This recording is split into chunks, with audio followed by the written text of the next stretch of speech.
వంశం నడిచి వెడుతోంది. అంటే దాని యందు మహాత్ములు పుట్టుకుంటూ వస్తున్నారు. ఈలోగా ఇక్ష్వాకు వంశంలో ఒక మహాపురుషుడు జన్మించి ఉన్నాడు. ఆయన పేరు మహాభిషుడు. ఆయన సామాన్యమైన వాడేం కాడు. ఆయన 1000 అశ్వమేధయాగములు చేశాడు. ఒక అశ్వమేధయాగం చేయడమే చాలా గొప్పది. కలియుగంలో అశ్వమేధయాగం లేదు. అసలు కలియుగంలో అశ్వమేధయాగము ఆచరించమని లేనే లేదు. కాబట్టి కలియుగంలో అశ్వమేధాన్ని సంకల్పము చేయకూడదు. కలియుగంలో అశ్వమేధాన్ని చెయ్యను చెయ్యరు, తప్పు అసలు. కలియుగంలో మరి అశ్వమేధయాగం ఏమిటి అని అడిగారు. అనాథ ప్రేత సంస్కారమే అశ్వమేధయాగం. ఎక్కడైనా సంస్కరించడానికి నావారన్న వారి లేకుండా ఎక్కడైనా అనాథ శవం పడుంటే ఆ అనాథ శవానికి సశాస్త్రీయంగా ఎవరు అంత్యేష్టి సంస్కారాన్ని చేస్తారో వారికి అశ్వమేధయాగం చేసినటువంటి ఫలితాన్ని ఆ ఖాతాలో వేస్తారు. అసలు చాలా ఆశ్చర్యకరమైన విషయం ఏమిటంటే సనాతన ధర్మంలో అత్యంత గొప్పదిగా చెప్పబడిన సంస్కారములలో ఒకటి అంత్యేష్టి సంస్కారం. ఇది మీకు అంత గొప్పగా అంత సమంత్రకంగా చేయడం అనేటటువంటిది చాలా చోట్ల చాలా విశ్వాసముల యందు కనపడదు. అది సనాతన ధర్మమునందు అంతర్భాగం. అందుకే దీన్ని సామాన్యులు కాదు ఆచరించడం. ఈశ్వరుడు అవతారాన్ని స్వీకరించినప్పుడు కూడా అనాథ ప్రేత సంస్కారం జరగకపోతే ఆయన ఒప్పుకోలేదు. రామచంద్రమూర్తి ఎక్కడెక్కడ అటువంటి వారితో తనకి సంఘం ఉన్నా వారికి అంత్యేష్టి సంస్కారం చేసి వెడుతుంటాడు. జటాయువుకు అంత్యేష్టి చేశాడు. రావణుడికి చెయ్యమని విభీషణుడిని ప్రోత్సహించాడు. నువ్వు చేయకపోతే నేను చేస్తానన్నాడు. వాలికి సుగ్రీవునితో చేయించాడు. ఆయన అనాథ ప్రేత సంస్కారం అనగా అసలు ప్రేత సంస్కారము జరగకుండా రామావతారం ఒప్పుకోలేదు. అలాగే కృష్ణావతారం. కృష్ణుడు దగ్గరుండి తిలోదకాలు ఇప్పించి మహానుభావుడు గోదానములు అవి చేయించాడు. వెళ్లిపోయినటువంటి పితృదేవతల పేరు మీద. వెంకటాచల క్షేత్రంలో ఇప్పటికీ గోగర్భము అని చెప్పి ఒక పెద్ద ఆనకట్ట, ఆ జలాశయం అది ఉంటుంది. అక్కడే క్షేత్రపాలక శిల కాదు, ఆ శిల అన్న మాట వాడడమే నాకు అసహ్యం. క్షేత్రపాలక శిల ఏమిటి? శిల అయితే కదిలిక ఉండదు, ఏమీ ఉండదు. మహాశివరాత్రి నాడు అభిషేకం ఎందుకు చేస్తున్నావు అక్కడికి వెళ్ళి? క్షేత్రపాలక శిల అయితే అది క్షేత్రపాలక శిల కాదు. క్షేత్రపాలకుడు, వెంకటాచలాన్ని రక్షించేవాడు అన్నవాడెవరో తెలుసా అండి? వెంకటాచల క్షేత్రాన్ని పరమశివుడు రక్షిస్తూ ఉంటాడు. ఆయనే పెద్ద గోళాకారంలో ఆ గోగర్భంలో నీటిలో ఉంటాడు. ఒకసారి మనందరం వెళ్ళినప్పుడు కొంతమందికి నేను చూపించాను కూడా. అక్కడ కూర్చోబెట్టి విష్ణు సహస్రం అవి చదువుకున్నాం కూడా. అక్కడ మీరు కొంచెం గుహలా ఉంటుంది, అందులోకి వెళ్లి చూస్తే కృష్ణుడు పాండవుల చేత యుద్ధ భూమిలో మరణించినటువంటి అనేక మందికి ఉత్తమగతులు కలగాలి అని దానాలు చేయించినటువంటి గుర్తులు ఆ బండ మీద ఉంటాయి ఇప్పటికీ. కాబట్టి అసలు అంత్యేష్టి సంస్కారము అనేటటువంటిది అంత గొప్ప వైభవాన్ని సంతరించుకుంది. అందున అశ్వమేధయాగము అనేటటువంటిది ఆ యుగాల్లో చేశారు. ఈ యుగాల్లో అశ్వమేధయాగ కల్పాన్ని వాడటం కుదరదు. గుర్రాన్ని ఎవరు విడిచిపెడతారు? ఆ గుర్రాన్ని కట్టేసిన వాడైతే నేను యుద్ధం చేస్తానని ఎలా అంటారు? అవన్నీ కుదరనప్పుడు ఇంకా అశ్వమేధయాగం ఏమిటి? కాబట్టి ఆ కల్పం కుదిరేది కాదు. అశ్వమేధయాగం చాలా గొప్ప ఫలితాన్ని ఇస్తుంది ఒక్క అశ్వమేధయాగం చేస్తే. ఇప్పుడు లేదు. లేకపోయినా మరి అశ్వమేధం చేసిన ఫలితం ఎలా ఇస్తారన్నారు?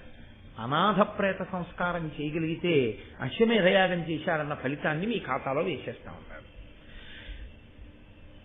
కాబట్టి మహానుభావుడు మహాభిషుడు 1000 అశ్వమేధయాగములు చేశాడు. 100 రాజసూయ యాగములు చేశాడు. అంటే సామాన్యుడైనటువంటి రాజు కాడు, అసాధారణ ప్రజ్ఞాశాలి, గొప్ప రాజర్షి, అంతటి ధర్మం తెలిసినవాడు. ఆయన విమానం ఎక్కి ఇంద్రసభకి బ్రహ్మసభకి వెళ్ళగలిగేవాడు. బ్రహ్మసభకి ఒక ప్రత్యేకత ఉంటుంది. ఒక కోణాన్ని ఇప్పుడు నేను స్పృశించను కానీ బ్రహ్మసభ అనబడేటప్పటికీ దానికి ఒక ప్రత్యేకమైనటువంటి గౌరవం. ఎందుకంటే ఆయన ఎప్పుడు 4 ముఖాలతో ఆయనే వేదం చెప్తుంటాడు. అది ఎలా ఉంటుంది అంటే గొప్ప అసలు పీఠాధిపతి మహాపండితుడు అన్నమాట వాడకూడదు. నేను మాట్లాడేది శంకర భగవత్పాదులు స్థాపించినటువంటి పీఠముల వంటి మహాపీఠముల గురించి నేను మాట్లాడుతున్నాను. శంకర భగవత్పాదులు స్థాపించినటువంటి పీఠములలో మళ్ళీ అత్యద్భుతమైనటువంటి పీఠంగా దక్షిణ భారతదేశంలో వన్యకెక్కిన పీఠములు శృంగగిరి, కంచి.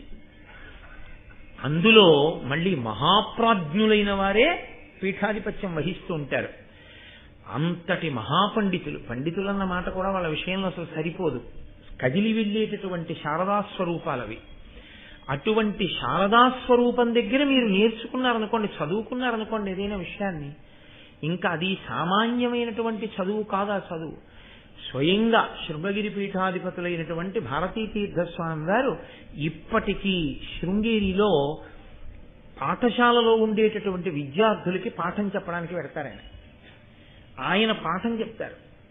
ఆయన పాఠం చెప్పేటప్పుడు ఎవరైనా వెళ్ళి మీకోసం వచ్చారు చాలా పెద్దవారు అని చెప్తే ఆయన చాలా చికాకు పడతారు. పిల్లలకి పాఠం చెప్పేటప్పుడు ఎక్కడ శృంగగిరి పీఠాధిపత్యం అండి, మాటల శృంగేరి పీఠాధిపత్యం అంటే అంత శృంగగిరి పీఠాధిపత్యం వహిస్తున్నటువంటి భారతీ తీర్థస్వామి వారు అంత జాగ్రత్త తీసుకుంటారు పిల్లలకి పాఠం చెప్పడం అంటే. ఎన్ని కోట్ల మందిలో ఏ ఒక్కడు ఆ అదృష్టాన్ని పొందుతాడు అటువంటి మహానుభావుడి దగ్గర పాఠం నేర్చుకోవడం అంటే. ఆయన వారి గురువు గారి దగ్గర ఆ ఉజ్జయిన్లో వారు చాతుర్మాస్యం చేస్తుంటే సిప్రా నదిలో స్నానం చేస్తే వెళ్తుంటే వారి కాళ్ళు పట్టుకున్నారు. నీకేం కావాలని అడిగితే మీ దగ్గర తర్కశాస్త్రం నేర్చుకుంటానన్నారు. స్వయంగా అభినవ విద్యాతీర్థ మహాస్వామి వారు కూర్చోబెట్టి భారతీ తీర్థస్వామి వారికి తర్కశాస్త్రాన్ని నేర్పారు. ఇప్పుడు భారతీ తీర్థస్వామి వారు ఎంతో మంది విద్యార్థులకి పాఠం చెప్తుంటారు ప్రతిరోజు. నేను భారతీ తీర్థస్వామి వారి దగ్గర ఫలానా చెప్పుకున్నాను అని చెప్పుకోవడమే జీవితంలో ఒక గొప్ప వరం. అటువంటిది సాక్షాత్తు చతుర్ముఖ బ్రహ్మ. నాలుక మీద సరస్వతీదేవి ఉంటుంది. నాలుక మీద సరస్వతి నర్తించేటటువంటి చతుర్ముఖ బ్రహ్మగారు 4 ముఖములతో వేదం చెప్తూ ఉంటారు. పరమేష్ఠి అని పేరైనది. ఆ మహానుభావుడు ఆయన ఆధ్యక్షమునందు కూర్చుని ఉండగా అంత మర్యాదగా ఉంటుంది సభ. అక్కడ ఇంకా ఏ ఇతరమైనటువంటి కల్మషభూయిష్టమైన ఆలోచనలతో కూడినటువంటి ప్రవర్తన అక్కడ అంగీకరింపబడదు. బాహ్యాభ్యంతరములయందు లోపల అటువంటి భావన ఉండకూడదు, పైన అటువంటి భావన ఉండకూడదు. ఆ స్థితికి చేరగలిగాడన్నవాడు మాత్రమే బ్రహ్మసభలోకి ఎడతాడు తప్ప అక్కడికి వెళ్ళిపోవడం అనేటటువంటిది అసలు సాధ్యమే కాదు. దానికి తోడు మళ్ళీ బ్రహ్మసభలోకి వెళ్ళాలి అంటే చాలా చూస్తారు. ఇప్పుడు నేను అవన్నీ చెప్పడం కోరే విషయాలు కావనుకోండి. కాబట్టి అటువంటి బ్రహ్మసభలోకి వెళ్ళి నిలబడగలిగినటువంటి అదృష్టాన్ని బ్రహ్మగారి సభలో బ్రహ్మగారు మాట్లాడుతుంటే కూర్చుని ఆయన ఇచ్చిన ఆదేశాలను వినడం. బ్రహ్మగారు మాట్లాడడం అంటే ఎలా ఉంటుందో తెలుసా అండి? ఏమది సామాన్యంగా ఉండదు. ఆయన ఇప్పుడు ఈ కదలిక ఎందుకు వచ్చింది అని అడిగారు అనుకోండి, ఇంకొక 500 సంవత్సరముల తర్వాత ఇప్పుడు వచ్చిన కదలిక ఎందుకు వచ్చిందో అది ఆ తర్వాత దేనిగా పరిణమిస్తుందో చెప్తుంటారు సభలో. ఎందుచేతనంటే భూత భవిష్యత్ వర్తమాన కాలములు గుర్తిరిగిన మహాపురుషుడు, త్రిమూర్తులలో ఒకరు. బ్రహ్మగారంటే సామాన్యమైనటువంటి స్వరూపం కాదది. అటువంటి మహానుభావుడు ఆయన ఆధ్యక్షం వహించి మాట్లాడుతుంటే, కమల గర్భుడై కూర్చునుంటే ఆ సభలో నిలబడడం అంటే మాటలన్నీ. మనుష్య జాతి గర్వపడవలసినటువంటి మహాపురుషులు వీళ్ళందరూ ప్రాతస్మరణీయులు. వీళ్ల పేర్లు తలుచుకున్నంత మాత్రం చేత, వీళ్ల గురించి విన్నంత మాత్రం చేత, వీళ్ళకి నమస్కరించినంత మాత్రం చేత ఈశ్వరానుగ్రహం కలుగుతుంది. అంతటి మహాపురుషులు. అందుకే మహాభారతం లాంటివి వినండి అని ఎందుకు చెప్తారంటే, అటువంటి మహాపురుషుల పేర్లు చెవిన పడితే చాలు. ఒరే ఎక్కడ విశేషం రా, 1000 అశ్వమేధ యాగములా, 100 రాజసూయ యాగములా, దివ్య విమానములు ఎక్కి చతుర్ముఖ బ్రహ్మగారి సభకి వెళ్ళడమా, ఇంద్ర సభకి వెళ్ళి ఇంద్రుడితో కలిసి కూర్చోవడమా, ఏమి వాళ్ళు పొందినటువంటి వైభవం. అంతటి మహానుభావుడు. ఆయనకి ధర్మం తెలియదనో, ఆయన ఆషామాషిగా ప్రవర్తించే వ్యక్తినో, ఆయనకి ఏవీ తెలియదనో మీరు అనుకోకూడదు. 4 సార్లు గణపతి హోమం గట్టిగా దగ్గర కూర్చుని ఆద్యంతం చూసిన వాడికి గణపతి హోమం ఎలా జరుగుతుందో తెలిసిపోతుంది. 1000 అశ్వమేధయాగములు 100 రాజసూయాగములు చేసి అన్ని దాన ధర్మాలు చేసి అంత ధార్మికుడై రాజర్షి అయిన వాడికి తెలియనిది ఏముంటుందండి? బ్రహ్మగారి సభలో ఎలా నిలబడాలో ఆయనకి తెలియదు, బ్రహ్మగారి సభలో ఎలా ప్రవర్తించాలో ఆయనకి తెలియదు. ఇదే కొత్తగా వెళ్ళాడు ఆయన ఎన్ని పర్యాయములు వెళ్ళాడో బ్రహ్మసభకి. అటువంటి మహాపురుషుడికి ఒక ఆశ్చర్యకరమైన రీతిలో మనస్సు కదిలింది అంటే ఏమనుకోవాలి?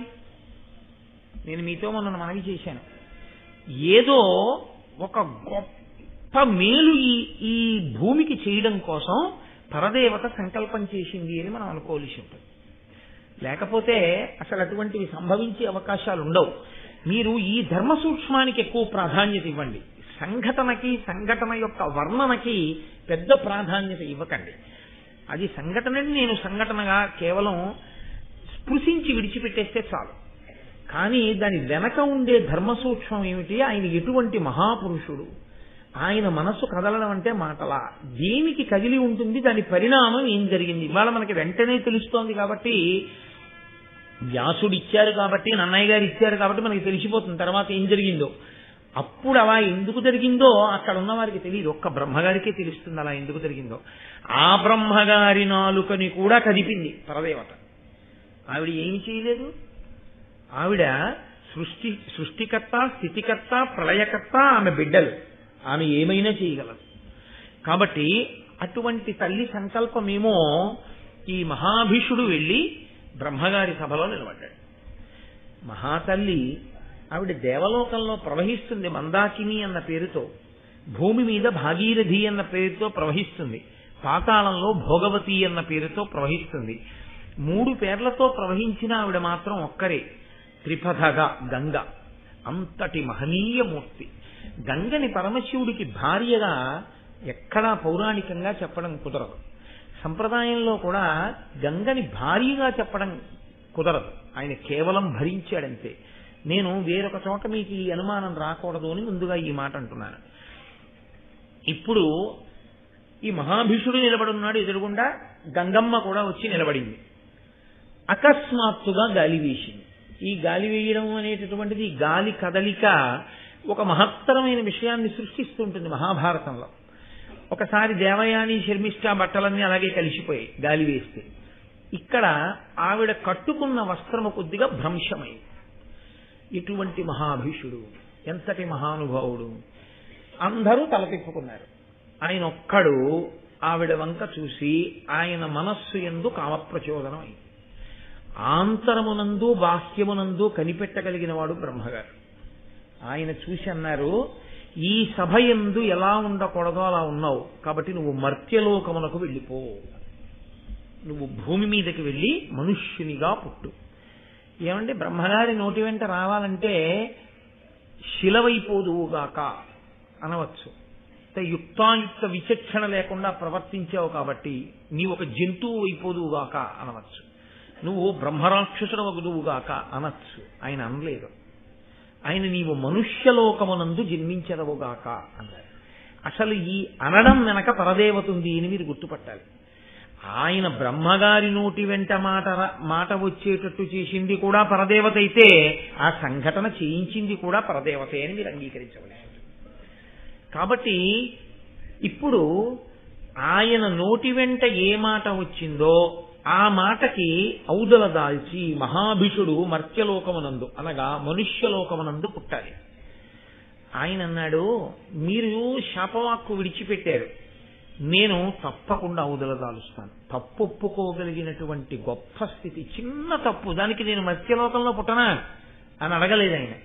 నిజమే, ఎందుకు కలిగిందో నా మనస్సులో అటువంటి కదలిక కలిగింది. కాబట్టి మీరు ఇచ్చిన శాపాన్ని నేను అంగీకరిస్తున్నాను, కానీ నాకు ఒక వరం కావాలి.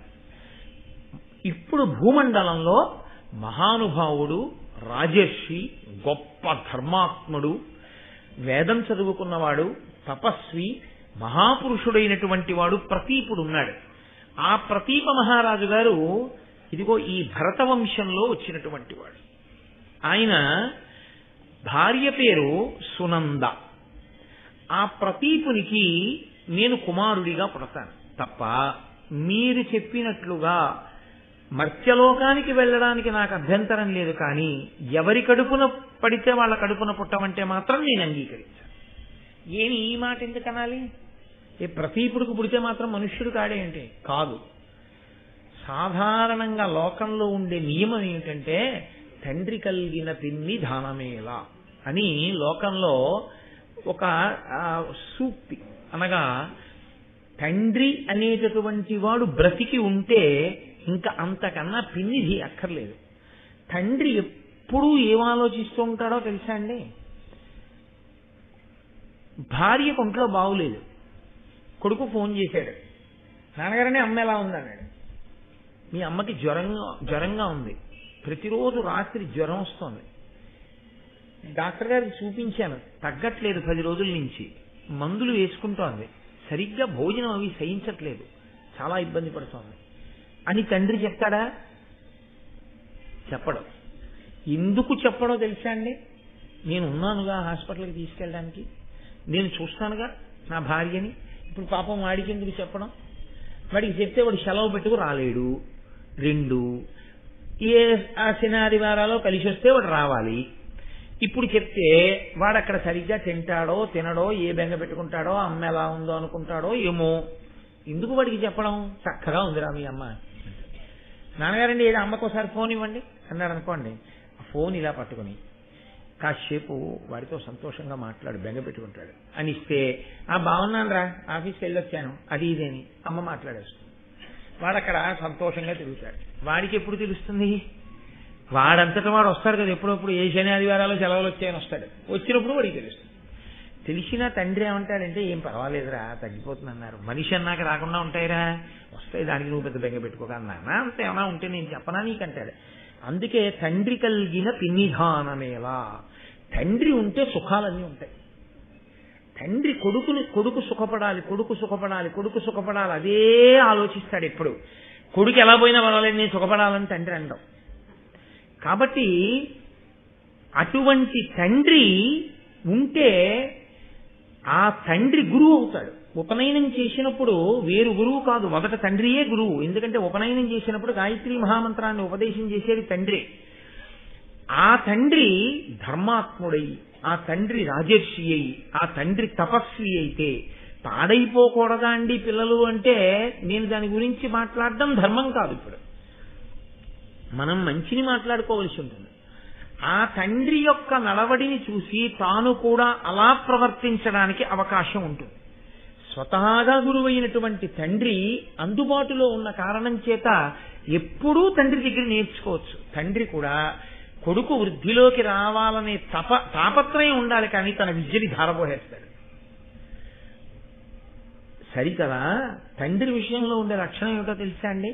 చిట్ట చివరక ఆ కొడుకు చేతిలో ఓడిపోవడాన్ని గొప్ప సత్కారంగా భావిస్తాడు. తనకన్నా తన కొడుకు బాగా చెప్పాడు అనుకోండి, ఎంత సంతోషపడిపోతాడు. కాబట్టి పుత్రాదిచ్చేత్ పరాజయం, కొడుకు చేతిలో ఓడిపోవడం కూడా అంత సంతోషంగా ఉంటుంది. కనుక నేను ప్రతీప మహారాజు గారికి కొడుకుగా పుడతాను, నాకు ఈ అవకాశం ఇప్పించమన్నాడు. సంకల్పం ఏ తల్లి చేసిందో ఆ తల్లే బ్రహ్మగారి ద్వారా అనుగ్రహించవలసి ఉంటుంది. కాబట్టి వెంటనే బ్రహ్మగారికి కోపం తగ్గిపోయింది. ఆయన అన్నారు, తప్పకుండా నీవు ప్రతీపునకు కుమారుడిగా జన్మించదవుగాక. ఇప్పుడు ఈ మహాభీషుడు ఇక్ష్వాకు చంద్రవంశంలో ప్రతీప మహారాజు గారి యొక్క కుమారుడిగా పుట్టాలి అని సంకల్పం చేసుకుని బ్రహ్మసభలోంచి బయటికి వెళ్ళిపోయాడు. ఇంకా ఆయన గంగమ్మ వంక చూడలేదు. మహాభారతంలో గంగమ్మకి బ్రహ్మగారు శాపం ఇచ్చినట్లు లేదు. ఎందుకు ఇవ్వలేదు అంటే, ఆవిడ దోషం ఏముందని ఇవ్వాలి? ఆవిడేమీ లేకి ప్రవర్తన చేయలేదు, గాలి వేసింది, ఆవిడ వస్త్రం భ్రంశమైంది అంతవరకు.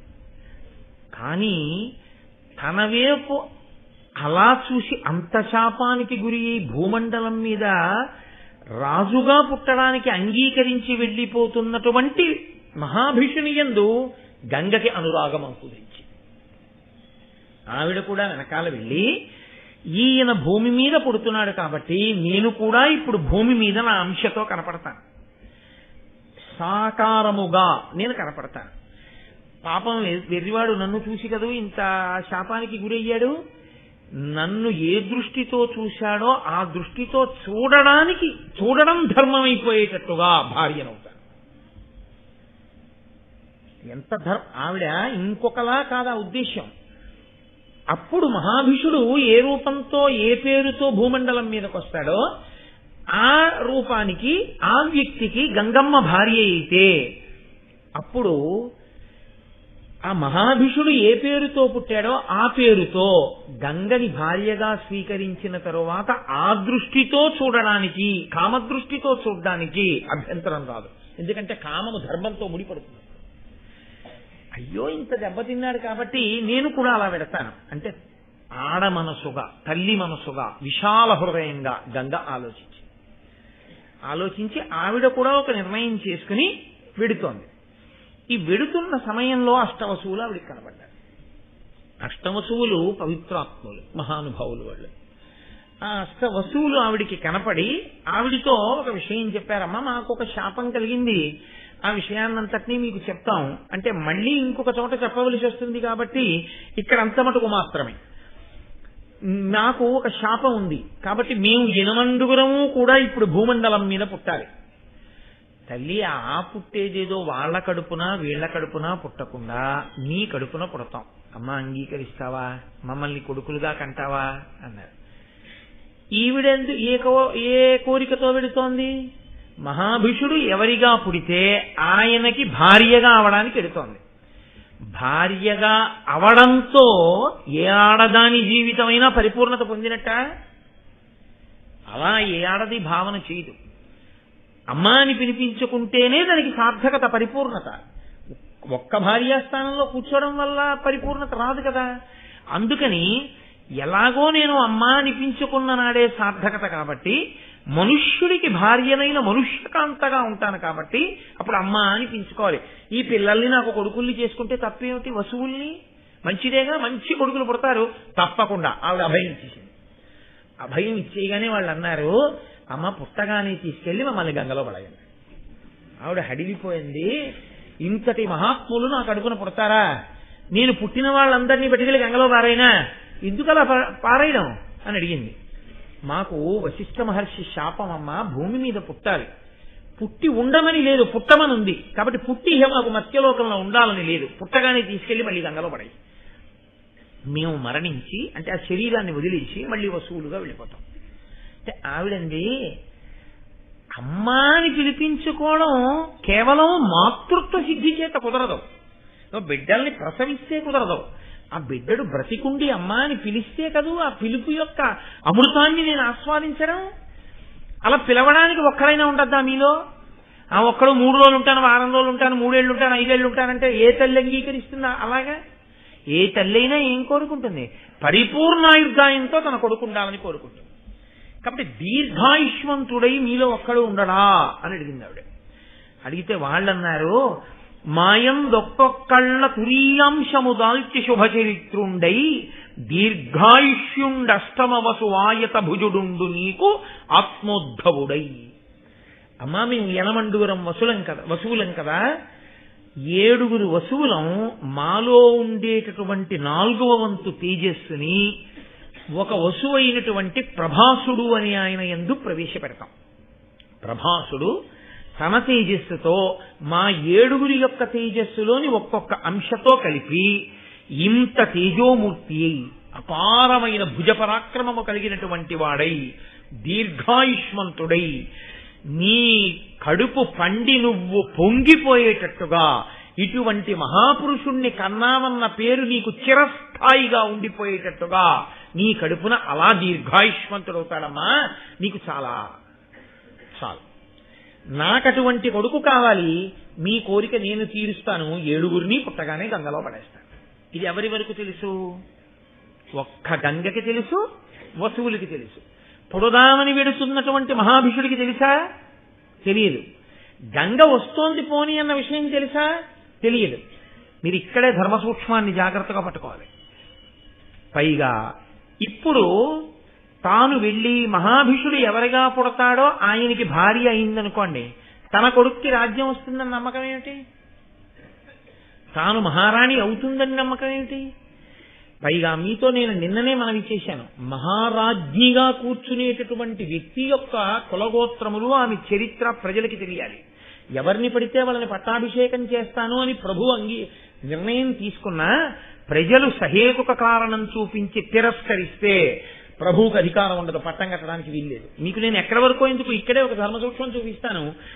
ప్రతీప మహారాజు గారికి సునంద యందు పెద్ద కొడుకున్నాడు. ఈ పిల్లవాడు పుట్టక ముందే ఆయన దేవాపి అని పేరు. తర్వాత ఈ మహాభిషుడు శంతన మహారాజుగా పుట్టాడు వెళ్ళి. మూడవ పిల్లవాడు ఇంకొకడు ఉన్నాడు, వాడి పేరు బాహ్లికుడు.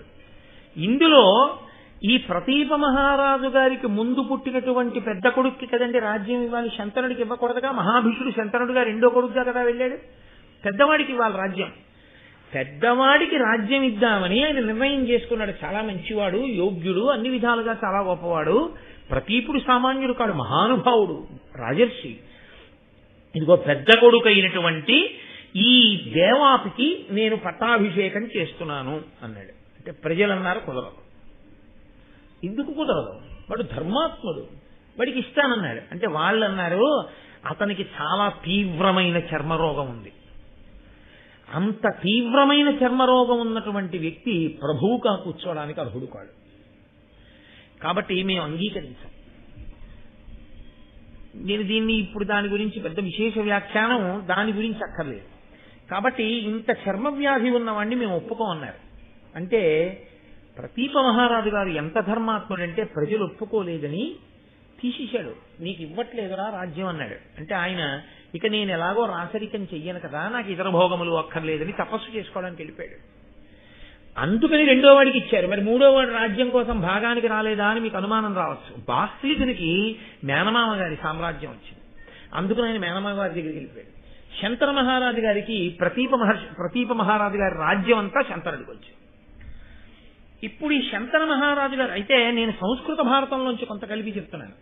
మీరు ఇంటికి వెళ్ళిన అన్నయ్య గారి భారతం ఒకటి చూశారనుకోండి, నేను చెప్పినటువంటి విశేషాలు కొన్ని మీకు ఆంధ్ర భారతంలో కనపడవు. ఎందుకంటే నేను కొన్ని సంస్కృత భారతంలో కూడా చెప్తున్నాను మీకు ఈ విశేషాలు. కాబట్టి ఇప్పుడు ఈ శంతనుడిగా వచ్చాడు మహాభిషుడు. మీరు బాగా జ్ఞాపకం పెట్టుకోవాలి ధర్మం ఎలా నడుస్తోంది అన్నదాని విషయంలో. మహాభిషుడు శంతనుడిగా వచ్చినప్పుడు ఆయనకి తెలుసు నేను మత్స్యలోకంలో పుడుతున్నాను ప్రతీపునికి కొడుకుగా, గంగ వస్తోంది నాకు భార్యగా అన్న విషయం తెలుసా? శంతనుడికి తెలియదు. మరి గంగ శంతనుడికి భార్య ఎలా అవడం? గంగ శంతనుడికి భార్య అవ్వడం అంత తేలికైన విషయం కాదు.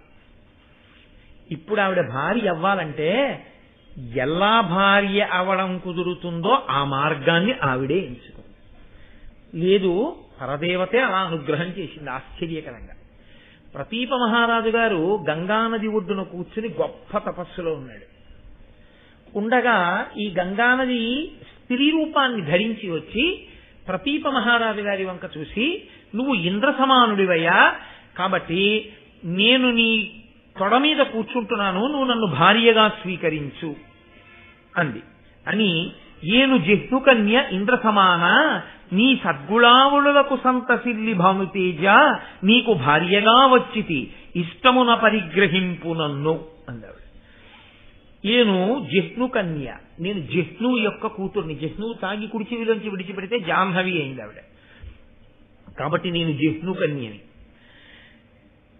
ఓ ఇంద్ర సమాన అంటే ఇంద్రునితో సమానమైన వాడా, నీ సద్గుణావళులకు సంతసిల్లి భానుతేజ, నీ సద్గుణాలు విని నేను చాలా సంతోషించాను, నువ్వు నన్ను భార్యగా స్వీకరించు అంది. అని ఆయన కుడి తొడ మీద వెళ్లి కూర్చుంటే ప్రతీపుడు కళ్ళు విప్పి చూశాడు.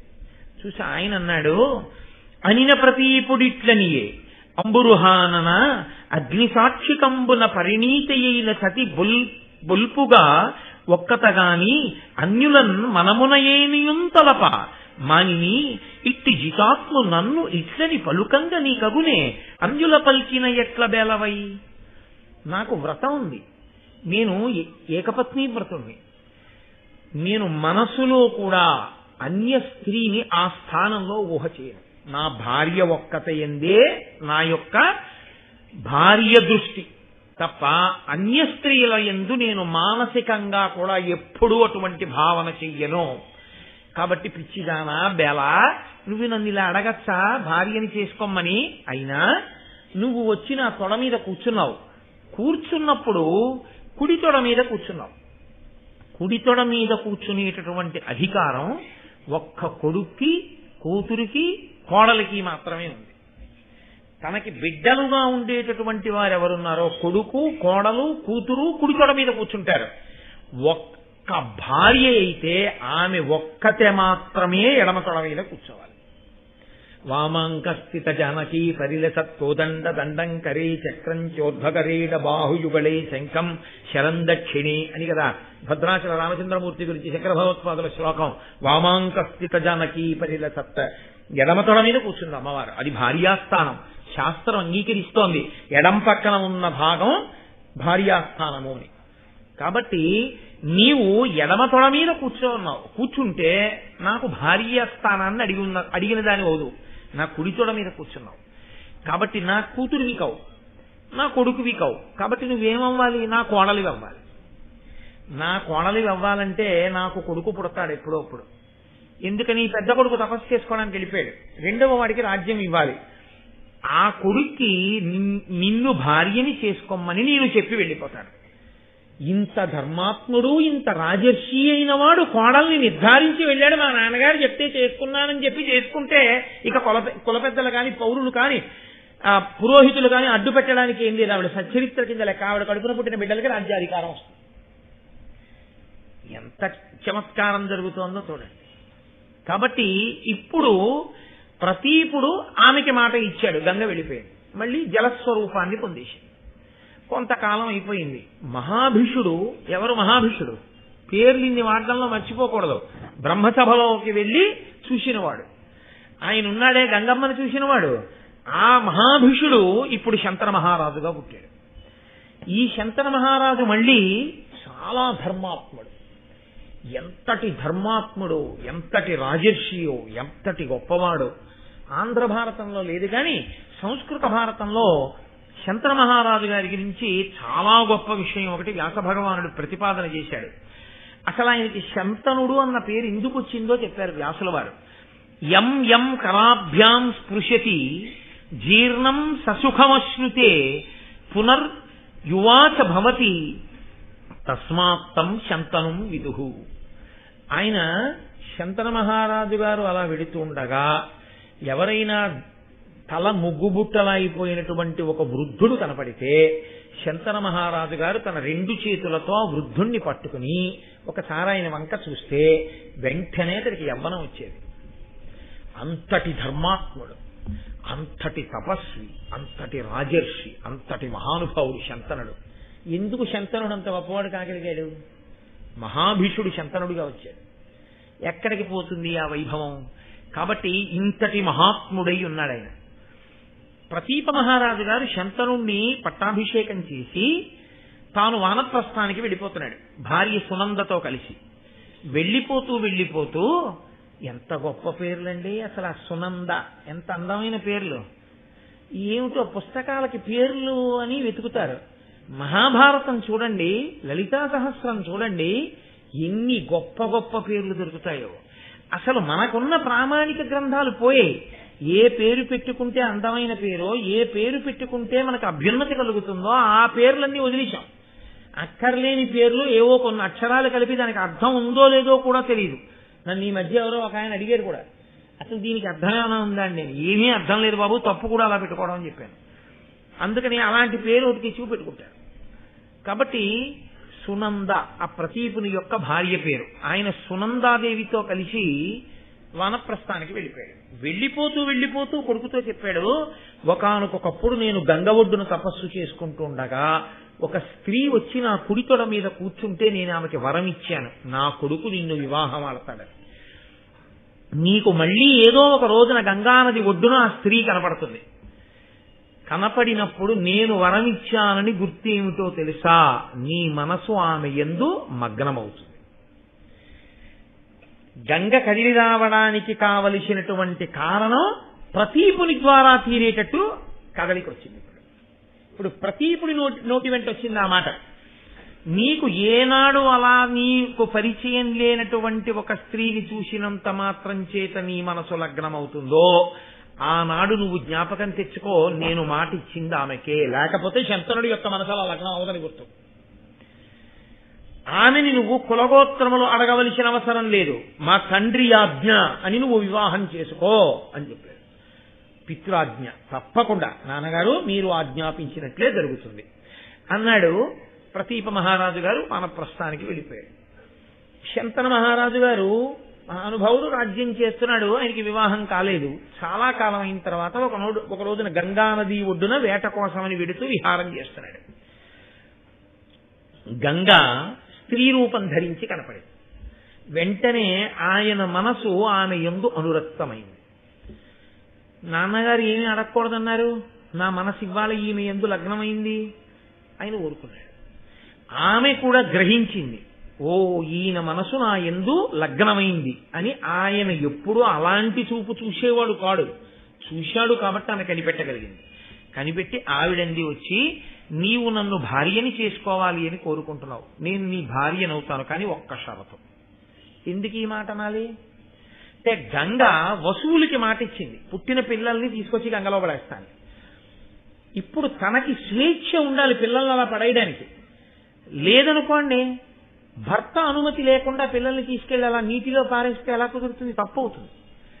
కాబట్టి ఆమెంది శంతనుడితోటి, భూనాథ నీకు భార్యంగా నన్ను పరిగ్రహింపగడుకొని ఇష్టంబేని సమయంబు సేయుము, మానుగా నాకిష్టమైన మార్గము ప్రీతిన్.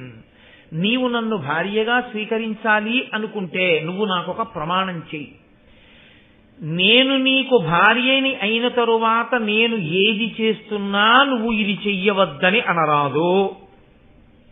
నీవు నన్ను ఎప్పుడూ ఏ విషయంలోనూ ఇలా ఉండకూడదని నిర్బంధించరాదు. అలా అయితే నిన్ను వివాహం చేసుకుంటాను. తండ్రి గారంతటి వాడు ఆజ్ఞ ఇచ్చాడు, శుభమే జరుగుతుంది కాబట్టి, లేకపోతే తండ్రి గారు ఎందుకు చెప్తాడు? కాబట్టి తప్పకుండా అలాగే నీ మాట నేనెన్నడూ కాదనను. మహానుభావుడు శంతనుడు ఏమనుకుంటాడండి, ఏదో ఆ జరత్కారు చూడండి, నువ్వు ఏమైనా సరిగ్గా నా ఎందుకు గౌరవం తక్కువ చేసి ఉంటే వెంటనే నిన్ను మీ అన్న ఇంటికి పంపించి నేను తపస్సు పెడతానన్నాడు జరత్కారుడు. ఆవిడ అనుకుందా, సూర్యాస్తమయం అవుతోందని నిద్ర లేపితే నేను లేవకుండా సూర్యుడు వెళ్తాడా, ఎలా పెడతాడు, నన్ను ఎందుకు లేపి, అగౌరవం కాదా, సూర్యుడికి ఉన్న వాటి గౌరవం నీకు లేదా అని ఆయన వెళ్ళిపోతాడు అనుకుందా ఆవిడ. అలా ఇక్కడ కూడా ఏమైందంటే, ఆ మహాడిగితే ఏమడుగుతుంది, మహారాజుని ఎందుకు వద్దని ఎందుకంటాను, ఏ పాట అడుగుతుందిలే అని అలాగే అన్నాడు. వివాహం అయిపోయింది, ఇద్దరూ సంతోషంగా ఉన్నారు. పండంటి కొడుకు పుట్టాడు. రాజుకి అసలు వంశం వంశం వంశం కలవరించిపోతారు. ఎందుకంటే మీరు ఒక విషయాన్ని బాగా జ్ఞాపకం పెట్టుకోవాలి, రాజు తను పరిపాలించడంతో పూర్తి అయిపోదు. కన్న బిడ్డలు ఎటువంటి వారో ప్రభువుకి తన ప్రజలు ఎటువంటి వారు. తల్లి తండ్రి చూడండి, ఓ ఆడపిల్ల పుట్టింది, ఓ మగపిల్లాడు పుట్టాడు. ఆయనకు 25,000 జీతం వస్తోంది. 25,000 జీతం వస్తుంది కదా, వాడికి జరిగిస్తున్నాను వీడిని జరిగిస్తున్నాను, అయిపోయింది. పెళ్లిళ్ళ ఏమో అప్పటికి మనం ఉన్నామో ఉండమో, లేకపోతే వాళ్ళ పెళ్లి ఎలా జరుగుతుందో ఏమో అప్పుడు చూద్దాం అని చెప్పి తినేస్తాడు ఏంటి వచ్చిన డబ్బంతాను. ఆడపిల్ల పుట్టిందని నెలకో 1,000 రూపాయలు పట్టుకెళ్ళి ఏ ఆర్డీఓ ఫిక్స్డ్ డిపాజిట్లో ఏవో వేసి ఆడపిల్ల కోసం దాస్తాడా? మరి కొడుక్కి పాపం ఓ ఇల్లు వాకిలో వాడికి ఇస్తే వాడు కొంచెం ఉంచుకుంటాడు జీవితంలో, కాబట్టి వాడికి ఏదో ఓ ఇల్లు ఏర్పాటు చేద్దాం అని తండ్రి ఆలోచన చేస్తాడా చేయడా బిడ్డల కోసం? నేను వెళ్ళిపోయిన తర్వాత కూడా నా బిడ్డలు సుఖంగా ఉండడానికి నేనేదో చెయ్యాలని తాపత్రయపడతాడు. రాజుల తాపత్రయం ధర్మం అది. ఉత్తమ క్షత్రియుడైన రాజు తాను భోగలాలసుడై ఉండడు. నా తర్వాత వీళ్ళని పరిపాలించడానికి యోగ్యమైనటువంటి కొడుకు నాకు పుట్టివాడు మంచి బుద్ధి కలిగిన వాడై సింహాసనం మీద కూర్చునేటట్టు చూడవలసినటువంటి కర్తవ్యం కూడా నా మీద ఉంటుంది. అందుకు వాళ్ళు వంశం కోసం అంత తాపత్రయపడి బిడ్డలు పుట్టకపోతే ఋషుల్ని ఆశ్రయించి యాగాలు చేసి యజ్ఞాలు చేసి బిడ్డల్ని కానీ సింహాసనం మీద కూర్చోబెట్టి ధర్మాన్ని నిలబెట్టారు. ఎందుకు ఆ తాపత్రయం అంటే ధర్మం నిలబడాలి తప్ప ఎవరో ఓడొచ్చి దాని మీద కూర్చుంటే ధర్మం నశించిపోతుంది. ధర్మం ప్రధానం. అందుకొచ్చింది ఇది. ఎదరెదర ఎంత విచిత్రమైన స్థితిని పొందుతుందో మీరు చూద్దరుగా నా ప్రాతిపదిక. కనుక ఇప్పుడు కొడుకు పుట్టాడు, ఎంత సంతోషిస్తాడు మహానుభావుడి శంతనుడు. ఆవిడ పొత్తిళ్లలో పట్టుకుని ఆ ఉన్నటువంటి పిల్లవాడిని తిన్నగా తీసుకెళ్లి గంగానదిలో పడేసింది. చాలా బాధపడ్డాడు రాజు, ఊరుకున్నాడు. అలా ఎందుకు చేశావు అన్నాడు అనుకోండి, వెళ్ళిపోతుంది. కాబట్టి ఆ సమయమునందు శంతనుడికి ఉన్నది వ్యామోహమే. ఒకసారి మనసులోకి ప్రవేశించకూడదు, కానీ ప్రవేశించిందో అది జీవుణ్ణి పట్టుకుందో వాసనగా, అది పూర్తిగా తీరేంత వరకు మళ్ళీ జన్మ ఎలా ఉంటుందో చూడండి. కాబట్టి ఇప్పుడు ఆమె యందు కలిగిన అనురాగము చేత కొడుకునే చంపేసినా ఊరుకున్నాడు కాదు. దాని యందు రెండవ కోణం, వసువులకి గంగమ్మ ఇచ్చిన వరం, వశిష్ఠుడిచ్చిన శాపం. అందుకని వాళ్ళు వెళ్ళిపోవలసిందే మళ్ళీ పుట్టగానే. అందుకని 7 పర్యాయములు గర్భం ధరించింది, 7 మాటలు పిల్లల్ని తీసుకెళ్లి గంగలో పడేసి ఊరుకున్నాడు. ప్రభు ఏమీ అనలేకపోయాడు. 8వ పిల్లవాడు పుట్టాడు. ప్రభు 8వ మాట కొడుకు అన్నాడు. ఏమి సంతోషం ఆ ఇంట్లో! 8 కొడుకులు పుట్టారు, ఇంకోసారి కొడుకు పుట్టారని సంతోషమా? మళ్ళీ బాధ మొదలు. అయ్యో, తీసుకెడుతుంది గంగలో పడేస్తుంది. అదేమిటని అనలేడు, మాట ఇచ్చాడు. అదేమిటంటే అలాంటప్పుడు కూడా వాళ్ళు కాదనరా, వాళ్ళు అటువంటి అమృతవాక్యం జోలికి వెళ్ళరు. వాళ్ళ ధర్మం అటువంటిది, వాళ్ళ సత్యం అటువంటిది, మాట ఇస్తే. కాబట్టి వరుణుడాదిగా గల వసువులు తోట్టోడ పుట్టుచున్న ఆ పొలతి వారి నల్లన పుట్టిన అప్పుడు కొనిపోయి నిర్దయై గంగ నీరిలోన వైచిన ఇరిగి అవ్వసుమతీనాథుండు తనయులని తేల దైయులేక గంగలో వైచెదు కడు అధర్మం బేల చేసెదు నా జోడు చిలువతన్ను బాసిపోవునలియు పలుకక ఎప్పటి ఎట్ల నిమ్మినుండు అంత పుట్టె తనయుడష్టముండు తల్లిదండ్రులకతి ప్రీతియును ముదంబు పెరుగుచుండా. ఇలా పిల్లలు పుడుతున్నారు, పట్టుకెడుతోంది, గంగలో పడేస్తోంది. 8వ మాట కుమారుడు పుట్టాడు. ఇప్పుడు ఇంకా ఆగలేకపోయాడు. అసలు భార్యని స్వీకరించడము అనేటటువంటిది వంశం నిలబడ్డానికి. వంశం నిలబడ్డానికి కారణమైనటువంటి కొడుకులు పుట్టిన వాళ్ళందరినీ గంగలో పడేస్తోంది. 8వ మాట కూడా పడేస్తే ఇంకా నేను కామోపభోగము కొరకు జీవితమే తప్ప నా పితృగుణం ఎప్పుడు తీరుతుంది? నాకు పాపం సంక్రమించట్లా? ఎంతకాలం ఇలా ఊరుకోనని ఆయన అన్నాడు. పడయంగరాని కొడుకుల కడు పలుబుర పడసి పుత్రఘాతినివై ఈ కొడుకు నుదయార్క తేజుని విడువగ నేనోపననుచు వేడుకతోడన్. ఆయన అన్నాడు, బాలసూర్యుల వంటి కొడుకులు 7 పుట్టారు, బాలఘాతకివై వాళ్ళందరినీ తీసుకెళ్లి గంగలో పారేశావు. ఆయనకి తెలియదుగా ఈ విషయాలన్నీ. వసువులు పుట్టారన్న విషయం తెలియదు. 8వ వాడిని కూడా అలా పడేస్తావేమో, నేను ఒప్పుకోను అంటే అప్పుడు ఆవిడంది, నేను ఈ పిల్లాన్ని పడేద్దాం అనుకోవట్లేదు అన్నన్నా. ఎంత పని జరిగిందిరా! ఇప్పుడు వద్దన్నాను, ఖచ్చితంగా పడేయద్దు అనుకున్న సమయంలో నేను చెప్పానని ఆయన అన్నాడు. మరి 7 ఎందుకు పడేశావు? అందుకు కాదు 8వ వాడిని వద్దన్నాను. 7 ఎందుకు పడేశావు చెప్పు అన్నాడు. ఆవిడంది, నేను పడేశాను అంటే దాని వెనకాతల ఒక పెద్ద కథ ఉంది మహారాజా. అష్టవసువులు 8 వసువులు ఒకానొకప్పుడు వాళ్ళ భార్యలతో కలిసి ఆకాశ మార్గంలో వెళ్ళిపోతున్నారు. కశ్యప ప్రజాపతికి దక్ష ప్రజాపతి కూతురైనటువంటి సురభికి కలిపి జన్మించినటువంటి ధేనువు, నందినీ ధేనువు అంటుంటాం కదండి, ఆవు దూడ, ఆవు. అది వశిష్ఠ మహర్షి మేరుపర్వత గుహలో తపస్సు చేసుకుంటున్నారు. ఆయనకి హవ్యకవ్యములు అంటారు. అంటే ఈ యజ్ఞయాగాది క్రతువుల యందు కావలసినటువంటి ద్రవ్యముగా, ప్రధాన ద్రవ్యముగా ఆ ఆవు పాలు, ఆవు పేడ, ఆవు పెరుగు, ఆవు నెయ్యి, పంచగవ్యాలు అన్నీ ఆవులోంచే వస్తాయి. అవి లేనినాడు ఎవరేం చేయగలరు? కాబట్టి ఈ ధేనువు యొక్క పాలని ఆయన వాడుకుంటుంటాడు. అదిగో అక్కడ తపస్సు చేసుకుంటున్నాడు. ఆవిడంది, అందులో ఆ 8 వసువులు భార్యలతో వెళ్ళిపోతుంటే ప్రభాసుడు అనబడేటటువంటి వసువు యొక్క భార్య ఆ ధేనువు వంక చూసింది. దీని పాలు త్రావి మానవుల్ 10,000 జరయు రుజయు ఎరుగక అమరభావమున సుఖంబు జీవించురటే దీని నేల గనినవాడే ఇందు పెద్ద. ఇదిగో ఈ ఆవుందే, ఈ ధేనువు, ఆ వశిష్ఠ మహర్షి యొక్క ధేనువు, దీని పాలు ఎవరైనా తాగారో 10,000 సంవత్సరములు వృద్ధాప్యం రాదు, రోగం రాదు, యవ్వనంతో సంతోషంగా ఉంటారు. ఇంత గొప్ప ధేనువు, దీని పాలు ఇంత గొప్పవి. నిజంగా లోకంలో ఎన్నో ఉండి ఐశ్వర్యవంతులం అంటారు, కానీ ఇలాంటి ధేను ఎవరికుందో వాడే గొప్పవాడు అని ఊరుకుంది ఆవిడండి. భూలోకంలో ఉషీనరా అనబడేటటువంటి రాజ్యం ఉంది. ఆ రాజ్యాన్నేలే ప్రభువుకి ఒక కూతురుంది. ఆవిడ పేరు జితవతి. ఆ జితవతి నాకు స్నేహితురాలు. ఈ ఆవుని పట్టుకెళ్ళి నా స్నేహితురాలకి ఇస్తాను. ఈ ఆవు పాలు మా స్నేహితురాలు తాగి అదిగో 10,000 సంవత్సరములు యవ్వనంతో రోగం లేకుండా ఉంటుంది.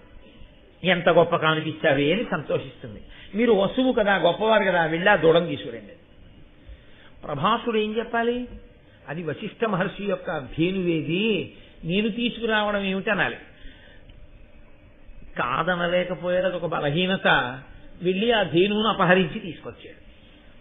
తీసుకుని వచ్చి ఇంకా పట్టుకెళ్లి ఉషీనర రాజ్యానికి వెళ్ళి ఆవిడికి ఇవ్వనే లేదు. ఎవరికిద్దామనుకున్నాడో ఆ జితవతికి. ఈలోగానే వశిష్ఠ మహర్షి తిరిగి వచ్చారు. ఏది ధేనువు అని అడిగారు. ధేనువు ఎవరో ఎత్తుకుపోయారు అన్నారు శిష్యుడు. ఆయన వెంటనే యోగ దృష్టితో చూశారు ఎవరో తీసుకెళ్లారు అని. అష్టవసువులలో మిగిలిన 7 చెప్పలేదు. తప్పురా, అదేమిట్రా ధేనువుని తీసుకురావడం ఏమిట్రా అనలేదు. వాళ్ళు ఊరుకున్నారు. కాబట్టి ఇప్పుడు ఆయన అన్నాడు, ఈ 8 వసువులు భూలోకమునందు జన్మించెదరుగాక. వాళ్ళకి అర్థమైంది, శాపవాక్కు విడిచిపెట్టాడని. 8 పరుగు పరుగున వచ్చి వశిష్ఠ మహర్షి యొక్క పాదాల మీద పడ్డారు. అటువంటి మహానుభావుడు పట్ల చేసిన చిన్నాపచారం కూడా కట్టి కుడిపేస్తుంది.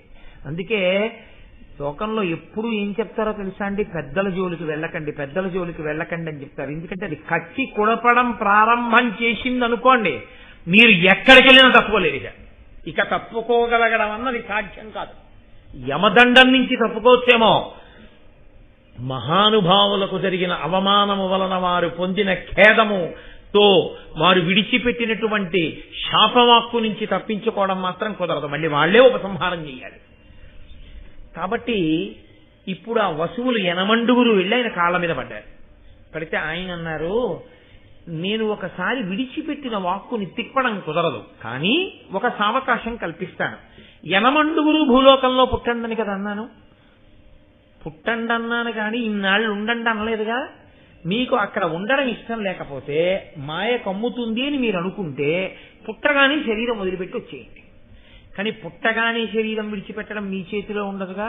మనుష్యుడిగా పుట్టాక, మనుష్యునిగా పుట్టిన తరువాత శరీరం విడిచిపెట్టడం అన్నది మీ అంత మీరుగా విడిచిపెట్టడం కుదరదు. పసిపిల్లాడిగా ఉంది మిమ్మల్ని అలా చంపేసే తల్లి దొరకాలి, లేకపోతే తండ్రి దొరకాలి.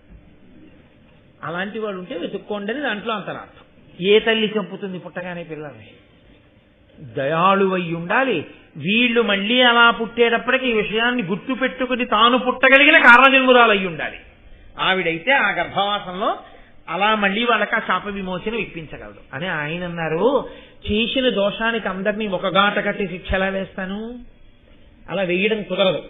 కాబట్టి ఇందులో 7 పుట్టగానే మరణించవచ్చు. అసలు ఈ ధేనువుని ఎత్తుకుపోయిన వాడు ఉన్నాడే ప్రభాసుడు, వాడు మాత్రం పుట్టగానే మరణించడానికి వీల్లేదు.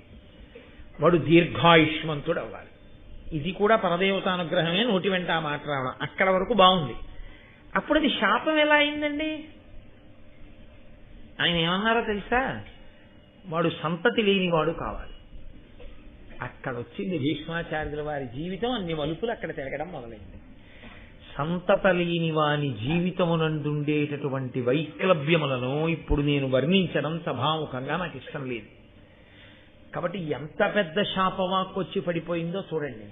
ధేనువు దూడని కదూ అపహరించావు, ఒక ఆవు యొక్క దూడని. నీకు బిడ్డలు లేనితనం ఏమిటో తెలియాలి. నా బిడ్డ లాంటిది ధేనువు. దాన్ని తీసుకుపోయినప్పుడు నేను ఎంత పరివేదన పడ్డానో, పిల్లలు లేని నువ్వు అంత బాధపడాలి. కాబట్టి బిడ్డలు లేకుండుగాక, దీర్ఘాయుష్మంతుడు వగుదువుగాక. కష్టాలు చూడడానికి పనికొచ్చింది ఆయన దీర్ఘాయుష్యాన్ని, మహానుభావుడు. కానీ అంతటి ధర్మాత్ముడు. ఏమి భీష్ముడు, ఆయన పేరు చెప్తేనే 2 చేతులు ఎత్తి నమస్కరించాలి. అంతటి మహానుభావుడు. కాబట్టి ఒప్పుకున్నాడు ప్రభాసుడు. 8 వసువులు బయలుదేరారు. అందుకునయ్యా ఎవరు చెప్తున్నారు ఈ విషయాలన్నీ? గంగ శంతన మహారాజుతో చెప్తోంది, పుట్టిన వాళ్ళు 7 వసువులు. వశిష్ఠ మహర్షి శాపం ప్రకారం వాళ్ళు వెంటనే శరీరం వదలాలి. నన్ను అడిగారు, అమ్మా ఎవరి కడుపునో పుడితే ఎలా సంభవం అవుతుందమ్మా, నీ కడుపునో పుడతాం, పరమపావనిది కనుక నీవు మమ్మల్ని పుట్టగానే తీసుకెళ్లి గంగలో పడయ్యమ్మా అని అడిగారు. వాళ్ళు శాప విమోచనం పొందాలని పడేశానయా, కరకు తల్లినే కాదు అంది. 8వ వాడు దీర్ఘాయుష్మంతుడు కావాలిగా, అందుకని పడయ్యాలనుకోవట్లేదు. నువ్వు వద్దన్నావు, నేను వెళ్ళిపోవాలి. అంటే ఎక్కడ వరకు ప్రయోజనము జరగాలో అక్కడ వరకే, అంతేకాని ఇంకా ఆ అవసరం అయిపోయిన తర్వాత ఇంకా అలా ఉండడం కుదరదు. అది పైన నడిపించేటటువంటి ఈశ్వర శక్తి. కాబట్టి నేను వెళ్ళిపోతున్నాను, నాతో పాటు ఈ పిల్లవాడిని కూడా తీసుకెళ్ళిపోతున్నాను. ఎందుకో తెలుసా, పిల్లవాడికి చిన్నతనంలో అమ్మ అండ చాలా అవసరం. నేను తీసుకెళ్లి యోగ్యుడైన కుమారుడిగా తీర్చిదిద్ది నీకు తెచ్చి అప్పచెప్పేస్తాను. మంచి కొడుకుని కన్నా తండ్రి అని నువ్వు పొంగిపోదు. గాని ఎవరైనా భార్యను ఎందుకు స్వీకరిస్తారు? ఒక సంతానం కోసం స్వీకరిస్తారు. ఆ సంతానం నీకు లేకుండా చేయడం నా ప్రయోజనం కాదు. కాబట్టి కొడుకుని నాతో తీసుకెళ్లిపోతాను అంటే నీకు ఇవ్వను అని కాదు, విద్యాబుద్ధులు చెప్పించి పరమ ప్రయోజకుడుగా తీర్చిదిద్ది ఈ కొడుకుని తెచ్చి నీకు అప్పగిస్తాను. అప్పుడు నీ భార్యాస్థానంలో కూర్చున్నందుకు నాకు ధన్యత తప్ప, నీకు బిడ్డలు లేనిది వాడిని చేసి నేను భార్యాస్థానంలో కూర్చుంటే దేనికదిగా. కాబట్టి నీకు కొడుకుని అప్పచెప్తానన్నాడు. ఎంత ధర్మం చూడండి, ఎక్కడికక్కడే ధర్మం. కాబట్టి ఇప్పుడు ఆయనని విద్యావంతుణ్ణి చేసి విద్యాబుద్ధులు చెప్పించేటటువంటి పూచి ఆ కర్తవ్యాన్ని గంగమ్మ తీసుకుంది. కాబట్టి వశిష్ఠుని యొక్క శాపము అంత తీవ్రమైనటువంటి శాపమయా, మామూలు శాపం కాదు. మనుజయోని పుట్టుడని వారికప్పుడు కోపమడర మునియు శాపమిచ్చే, భయము ఉంది వివశులయ్యి వచ్చి వారును వినయమొనరా ఇట్టులనిది మునికి. వాళ్ళందరూ వచ్చి ప్రార్థన చేస్తే ఇదిగో 8వ వాడికి మాత్రం ఇంత ఘోరమైన శాపం ఇస్తే వాడు నా కడుపున పుట్టాడు, వాడిని విద్యాబుద్ధులు చెప్పించి 8వ వసువుని కొడుకుగా నీకు అప్పచెప్తానంది. తీసుకుని గంగమ్మ వెళ్ళిపోయింది. చాలా కాలం అయిపోయింది. శంతనుడు మహాధర్మాత్ముడు, చక్కగా ఏదో ఋషులతో కాలక్షేపం చేస్తున్నాడు, కన్న బిడ్డల్లా ప్రజల్ని పరిపాలన చేస్తున్నాడు. కొడుకు ఉన్నాడు, ఆ కొడుకు విద్యాబుద్ధులతో వస్తాడు కదండి. కాబట్టి ఆయన ఇంకా మళ్లీ వేరొక స్త్రీ యందు ఆయన మనసు లగ్నం కాలేదు. అంటే అక్కడ ఒక పిల్లవాడు తన యొక్క విలువిద్యని తానే పరిశీలనం చేసుకోవడం కోసం బాణములతో అడ్డుకట్ట కట్టేశాడు గంగా ప్రవాహానికి. అందువల్ల గంగ ప్రవహించట్లేదు, కింద పైన ఉండిపోయింది. అది చూసి తెల్లబోయాడు. చూసి ఆ పిల్లవాడి వంక చూశాడు, ఏదో తెలియనటువంటి ఆత్మీయత కలిగింది. అలాగే ఆ పిల్లవాడికి ఈయన వంక చూసేసరికి ఒక పూజ్య భావన కలిగింది. ఇంతలో గంగమ్మ గబగబా వచ్చి, ఈయనయ్యా నీ కొడుకు, మహాప్రయోజకుడిగా తీర్చిదిద్దాను. ఈ పిల్లవాడు ఏమేం చదువుకున్నాడో, ఎవరెవరి దగ్గర చదువుకున్నాడో తెలుసా నీకు? సాంగంబులగుచుండ సకల వేదంబులు చదివి వశిష్ఠుతో, సకల ధర్మశాస్త్రాది బహువిధ శాస్త్రముల్ శుక బృహస్పతులు నేర్చిన ఎట్ల నేర్చే, పరమాస్త్ర విద్య అపరశురాముడెంత దక్షుడంతియూ కడు దక్షుడయ్యే, ఆత్మ విజ్ఞానంబునందు సనత్కుమారాదుల ఎట్టివాడు అనఘమూర్తి, ఒప్పు గొనుము వీని ఉర్వీష అని సుతునిచ్చి గంగ తనిన, ఎరిగి తనయు నిమ్మి తోడుకొనుచు నిధిగన్న పేదయప్పోలే సంతసిల్లి భూవిభుండు. ఆ పిల్లవాడు ఎక్కడెక్కడ ఏం చదువుకున్నాడో తెలుసా మీకు అని, సాంగంబులగుచుండ సకల వేదంబులు చదివి వశిష్ఠుతో, వశిష్ఠ మహర్షి దగ్గర వేదాలన్నీ చదువుకున్నాడు. సకల ధర్మశాస్త్రాది బహువిధ శాస్త్రములు శుక్ర బృహస్పతులు నేర్చిన ఎట్ల నేర్చే. శుక్రాచార్యుల వారు, బృహస్పతి వీళ్ళిద్దరూ రాక్షస గురువు, దేవగురువు. వీళ్ళిద్దరూ సకల ధర్మశాస్త్రములు ఎలా నేర్చుకున్నారో అంత గొప్పగా శాస్త్రములను నేర్చుకున్నాడు. కాబట్టి విద్యయందు బృహస్పతి శుక్రాచార్యుడు, వేదములయందు వశిష్ఠునితో సమానుడు, వశిష్ఠుని యొక్క శిష్యుడు. పరమాస్త్ర విద్య ఆ పరశురాముండెంత దక్షుడు అంతియుకడు దక్షుడయ్యే. అస్త్ర విద్యయందు పరశురాముణ్ణి మించినటువంటి మహానుభావుడు లేడు. ఆ పరశురాముడి దగ్గర ఈయన అస్త్ర విద్య ఎంత నేర్చుకున్నాడంటే పరశురాముడు ఎంతటి వాడో ఈయన కూడా అంతటి వాడు. యథార్థములకు పరశురాముడు ఓడిపోయాడు భీష్ముడి చేతిలో. అంతటి మహానుభావుడు. ఆత్మవిజ్ఞానంబునందు సనత్కుమారాదుల ఎట్టి అనఘమూర్తి. ఆత్మజ్ఞానంలో సనత్కుమారుడు మొదలైనటువంటి వాళ్ళు ఎంత ఆత్మజ్ఞానులో, ఎప్పుడు బాలుర్లా ఎలా ఉంటారో అంతటి ఆత్మజ్ఞాని. ఒప్పుగుణము వీని ఉర్వీష అని శృతినిచ్చి గంగ సనిన, ఇదిగోనయా అటువంటి వాడిగా తయారు చేయించాను, ఇంతమంది గురువుల దగ్గర నేర్చుకున్నాడు, ఇదిగో పిల్లాన్ని అప్పచెప్తున్నాడు కొడుకుని తీసుకో అని అప్పచెప్పి గంగ వెళ్ళిపోయింది. ఒక పేదవాడికి పెన్నిది దొరికితే ఎలా సంతోషపడిపోతాడో అలా పొంగిపోయాడు శంతన మహారాజు. పొంగిపోయి ఆ కొడుకుని తీసుకుని అంతఃపురానికి వెళ్ళాడు. ఆ పిల్లవాడిని సింహాసనం మీద కూర్చోపెట్టి యవ్వరాజ్య పట్టాభిషేకం చేశాడు. సంతోషంగా కాలం గడిచిపోతోంది. అసలు ఇక వేరొక స్త్రీ మీద శంతన మహారాజు గారికి కోరికే లేదు. ఈ పిల్లవాడు తిరిగి పెద్దవాడు అవుతున్నాడు కాబట్టి తదనంతర కాలంలో ఈ పిల్లవాడికి ఇంకా పెళ్లి చేయాలి, ఓ మంచి కోడలు రావాలి. చాలా ఆశ్చర్యకరమైనటువంటి కొన్ని విశేషములు ఉంటాయి. ఎందుకనంటే ఇక్కడ వరకు బాగుంది అనుకోవడం అక్కడ వరకు ఉన్నటువంటి వ్యక్తి లక్షణం. ఆ తర్వాత ఏం జరగబోతోంది అన్న విషయాన్ని, ఆ తర్వాత ఆ వంశంలో ఎవరెవరు ఎలా పుట్టాలి, పుట్టి ధర్మాన్ని ఎలా నిలబెట్టాలి అన్నది చూడవలసిన కర్తవ్యం పరమేశ్వరుడి, పరదేవతది కదండి. అందుకని వాళ్ళకి అంతవరకే తెలుసు, కొడుకున్నాడు సంతోషంగా ఉన్నాడు. కానీ ఇక్కడే ఒక ఆశ్చర్యకరమైనటువంటి సంఘటన, మళ్ళీ ఒక కొత్త మలుపు తిరిగేస్తుంది కథ. సత్యవతీదేవి రావాలి ఆయన జీవితంలోకి. ఎందుకో తెలుసా అండి? ఇవాళ కాదు కానీ సత్యవతీదేవి యొక్క గొప్పతనం ఏమిటో, సత్యవతీదేవి శంతన మహారాజు గారి జీవితంలోకి రాకపోతే ఎంత పెద్ద ప్రమాదం పొంచి ఉందో, ఎందువల్ల సత్యవతీదేవి ఈయన జీవితంలోకి రావాలో మీకు ఆ పాండవ జననం జరిగిన తరువాత నేను ఎక్కడైనా నాకు స్ఫురణలోకి ఉంటే అన్వయం చేస్తాను, అప్పుడు మీరు విందురు గాని. కానీ ఇక్కడే మీకు ఒక విషయాన్ని చెప్పవలసి ఉంటుంది. భీష్ముడికి శాపం ఏమనుంది? అష్టమ వసువు కొడుకుగా పుట్టేటప్పుడు నిస్సంతు, ఆయనకి బిడ్డలు పుట్టరు. కాబట్టి చంద్రవంశం ఆగిపోతున్నా అయిపోదా? శంతన మహారాజు గారితో ఆగిపోదు, కొడుకున్నాడు. భీష్ముడికి ఇక కొడుకులు ఉండరు. శంతనుడికి ఇంకా కొడుకులుంటే ఆ కొడుకుల వైపు నుంచి వంశం పెరిగే అవకాశం ఉంటుంది. ఏ కారణానికి ఇంకా భీష్ముడికి మాత్రం కొడుకులు ఉంటారు, ఏ కారణానికి ఉండరు. తేజోదానం చేయడానికి కూడా కుదరదు భీష్ముడికి, ఆయన పేరు మీద కొడుకు ఉండడానికి వీల్లేదు. ఎందుకంటే వశిష్ఠ శాపం ఉంది కాబట్టి. అయిపోయిందా చంద్రవంశం? అంతరించిపోయిందా? అలా అంతరించిపోతే ఇంతమంది మహాపురుషులు పుట్టినటువంటి పుట్టుక యొక్క గొప్పతనం ఏమిటి? వంశం ఎందుకు అంతరించాలి? వంశం అంతరించిపోయింది అనేటటువంటిది పరమ భయంకరాతి భయంకరమైన విషయం. ఇంకసలు కొడుకన్నవాడు లేకుండా ఇక ఆ గోత్రంతో, ఆ గోత్రం పేరు మీద ఇక ఆ అన్నదమ్ముల తర్వాత పూజ లేదు అన్నారనుకోండి. అంతకన్నా దారుణమైనటువంటి విషయం ఇక సృష్టిలో లేదు. గోత్రం తమతో అంతరించిపోవడం అంటే భయంకరమైన విషయం అండి. అది గోత్రం వర్ధిల్లాలి, అలా సంతానం పొందుతూ ఉండాలి. తంతు దూది ఎలా వెడుతుందో అలా వెళ్ళాలి గోత్రం. కాబట్టి ఇప్పుడు శంతనుని మనస్సులో మళ్లీ వేరొక స్త్రీ మీద అనురక్తి కలిగితే తప్ప కొడుకులు రారు. కాబట్టి శంతనుని మనసు కదలవలసిందే. ఇక్కడి వరకు వసువులు రావలసిన అవసరం తీరిపోయింది. వచ్చేసాడు భీష్ముడు.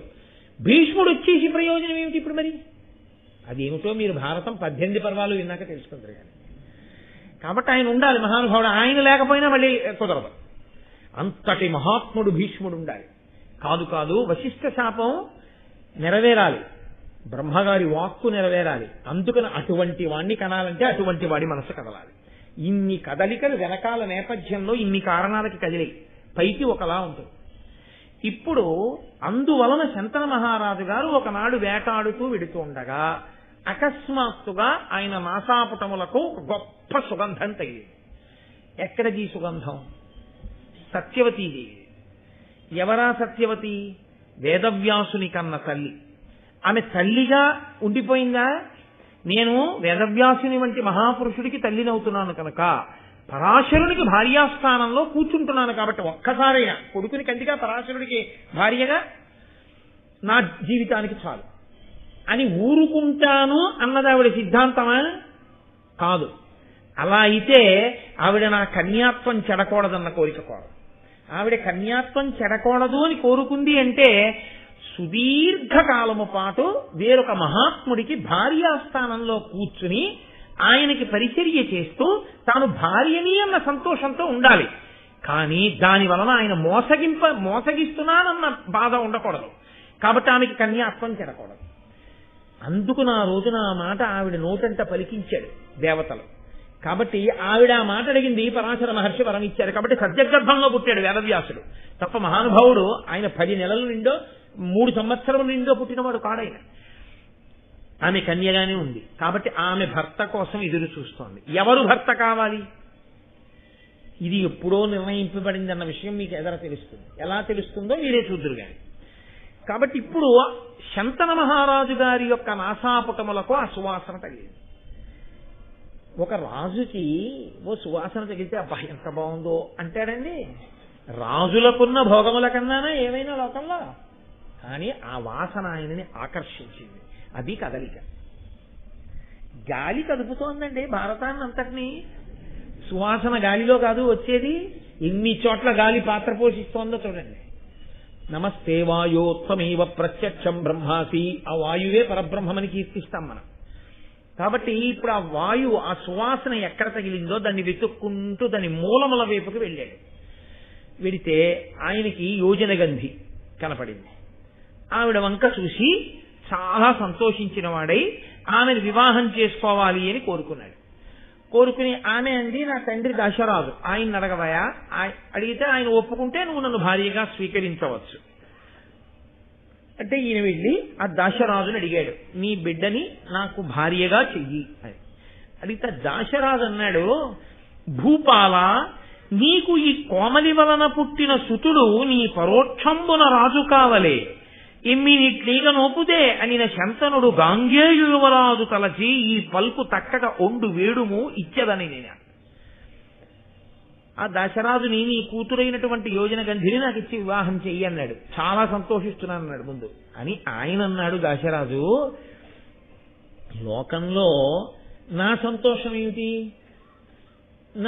నా కూతురు రాణి అయిందని. ఇవాళ నేనుంటాను, ఇంకొక 30 ఏళ్ళో 40 ఏళ్ళో 50 ఏళ్ళో పోయాక నేను వెళ్ళిపోతాను. ఇవాల్టి నా సంతోషం రేపటి నా దుఃఖం అవుతుంది. ఎందుకో తెలుసా? నీకు భార్య అవుతుందేమో, ఎందుకంటే నిన్ను ఇంతకు పూర్వం వివాహం చేసుకున్న భార్య వెళ్ళిపోయింది కాబట్టి. కానీ తరువాతి కాలంలో ఈమె రాజమాత మాత్రం కాదు. ఎందుకని? భీష్ముడు రాజు కాబట్టి భీష్ముని భార్య ఎవరో ఆమె మహారాజ్ఞి. ఈమె సవతి తల్లి తప్ప కన్న తల్లి కాదు. కాబట్టి ఈవిడ కొడుకులు సవతి కొడుకులు. ఈమె కొడుకులు సవతి కొడుకులైతే రాజ్యం ఎవరికి ఎడుతుంది? భీష్ముడికి ఎడుతుంది. భీష్ముడికి వెళ్ళిపోతే అక్కడి నుంచి ఇంకా రాజు శబ్దం ఎవరికి అన్వయం అవుతుంది? భీష్ముడి వైపు వాళ్ళకి అన్వయం అయిపోతుంది. అప్పుడు నా కూతురేమంటుంది, నాన్న నేను రాణినవ్వడం ఒకటే ఆలోచించావు, ఇచ్చేసావు శంతనుడికి. కానీ శంతనుడికి ఓ కొడుకున్నాడు, వాడికి యవరాజ పట్టాభిషేకం అయిపోయింది. నేను తొందరపడి నా కూతుర్ని ఇచ్చేస్తే నా కడుపున పుట్టిన బిడ్డలు ఏమవ్వాలని నువ్వు ఆలోచించలేదు. నువ్వు చేసిన నిర్ణయానికి నా బిడ్డల కోసం నేను ఏడుస్తున్నానంటుంది. అప్పుడు నేను ఏడవద్దు? ఎంత దూరం ఆలోచించాడండి! ఇంత ఆలోచించడం అంటే ఆలోచనలన్నీ కదలికలు కాదు. ఈ కదలికలన్నీ దాశరాజుకి అకస్మాత్తుగా ఒక రాజు, అందున శంతనుడు వంటి వాడు వచ్చి అడిగితే యోజన గంధిని ఇవ్వడానికి ఇన్ని ఆలోచనలు చేశాడంటే అవి దాశరాజుకి తనంత తానుగా వచ్చిన ఆలోచనలని మీరు అనుకుంటున్నారా? కదుపుతున్నవాడు వేరొకడున్నాడు, వాడు కదుపుతున్నాడు ఈ ఆలోచనలన్నీ. వాడి ప్రయోజనం వేరు, అందుకని కదుపుతున్నాడు. ఆయన అన్నాడు, ధర్మానికి కట్టుబడ్డవాడు కదండి శంతనుడు, కామానికి కట్టుబడ్డవాడు కాడు, అంత హేయమైన వ్యక్తి కాడు. యవ్వరాజ్య పట్టాభిషేకము జరిగి గాంగేయుడు ఉన్నాడు, మహానుభావుడు. ఆవిడ వెళ్ళిపోతూ వెళ్ళిపోతూ చెప్పింది, వీడి పేరు దేవవ్రతుడు అని చెప్పింది. దేవవ్రతుడు గంగకు పుట్టినవాడు కాబట్టి గాంగేయుడు. గాంగేయుడు ఉన్నాడు, యవ్వరాజ్య పట్టాభిషేకం చేసేశాను.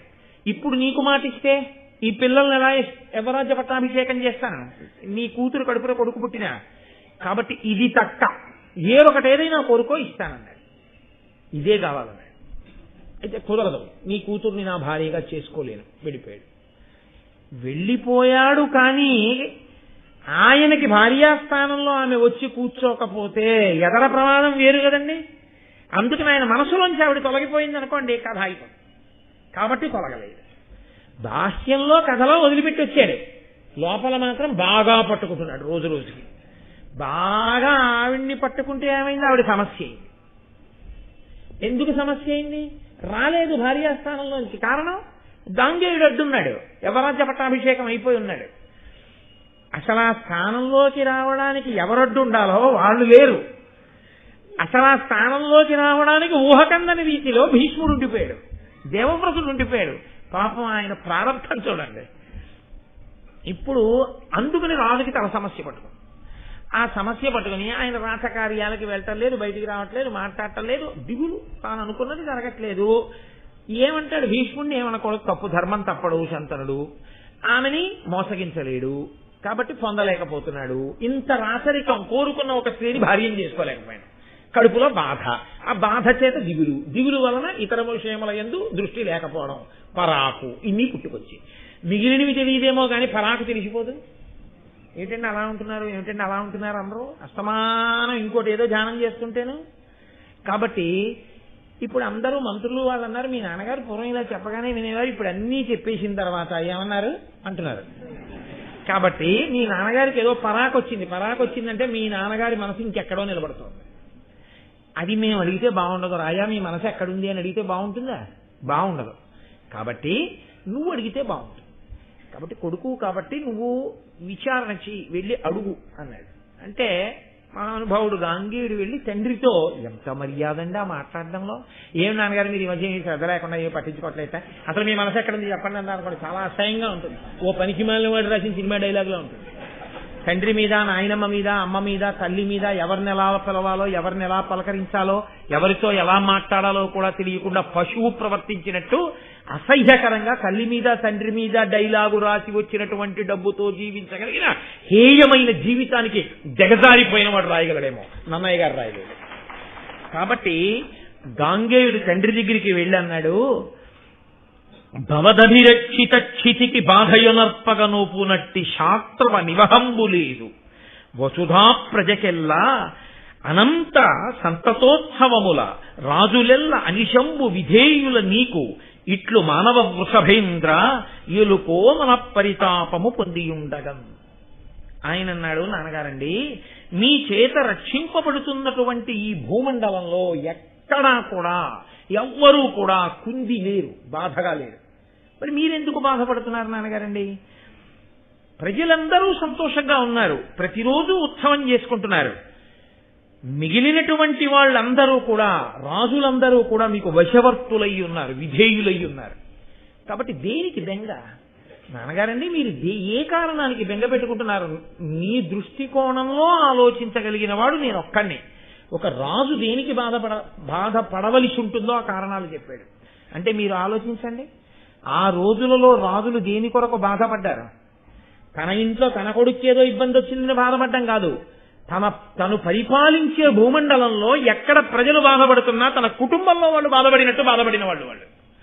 కాబట్టి ఎవరు బాధపడలేదు కానీ నాన్నగారండి మరి మీరు ఎందుకు బాధపడుతున్నారు?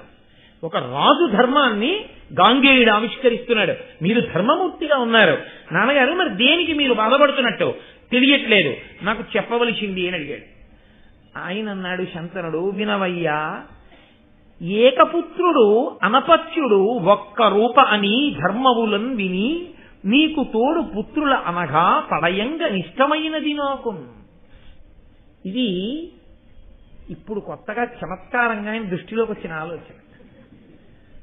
ఇన్నాళ్ళు లేనిది ఇప్పుడు వచ్చింది. ఎంత విచిత్రం చూడండి. ఆయన అంటున్నాడు, వినవయ్యా నాకు ఎందుకు వచ్చిందో తెలుసా బాధ? ఒక్కడే కొడుకున్నాడని. ధర్మశాస్త్రంలో ఒక్క కొడుకున్నా కొడుకులు లేకపోయినా సమాన స్థాయిలో ఉంటుంది. ప్రధానంగా ఎవరికో తెలుసా అండి?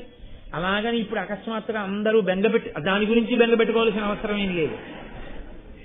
ఎందుచేత నేను ఈ మాట అంటున్నానంటే, ఒక్క కొడుకు ప్రత్యేకించి ఆ రోజులలో ఎందుకు ఇబ్బందికరమైంది అంటే క్షత్రియులు యుద్ధాలకు వెళుతుంటారు.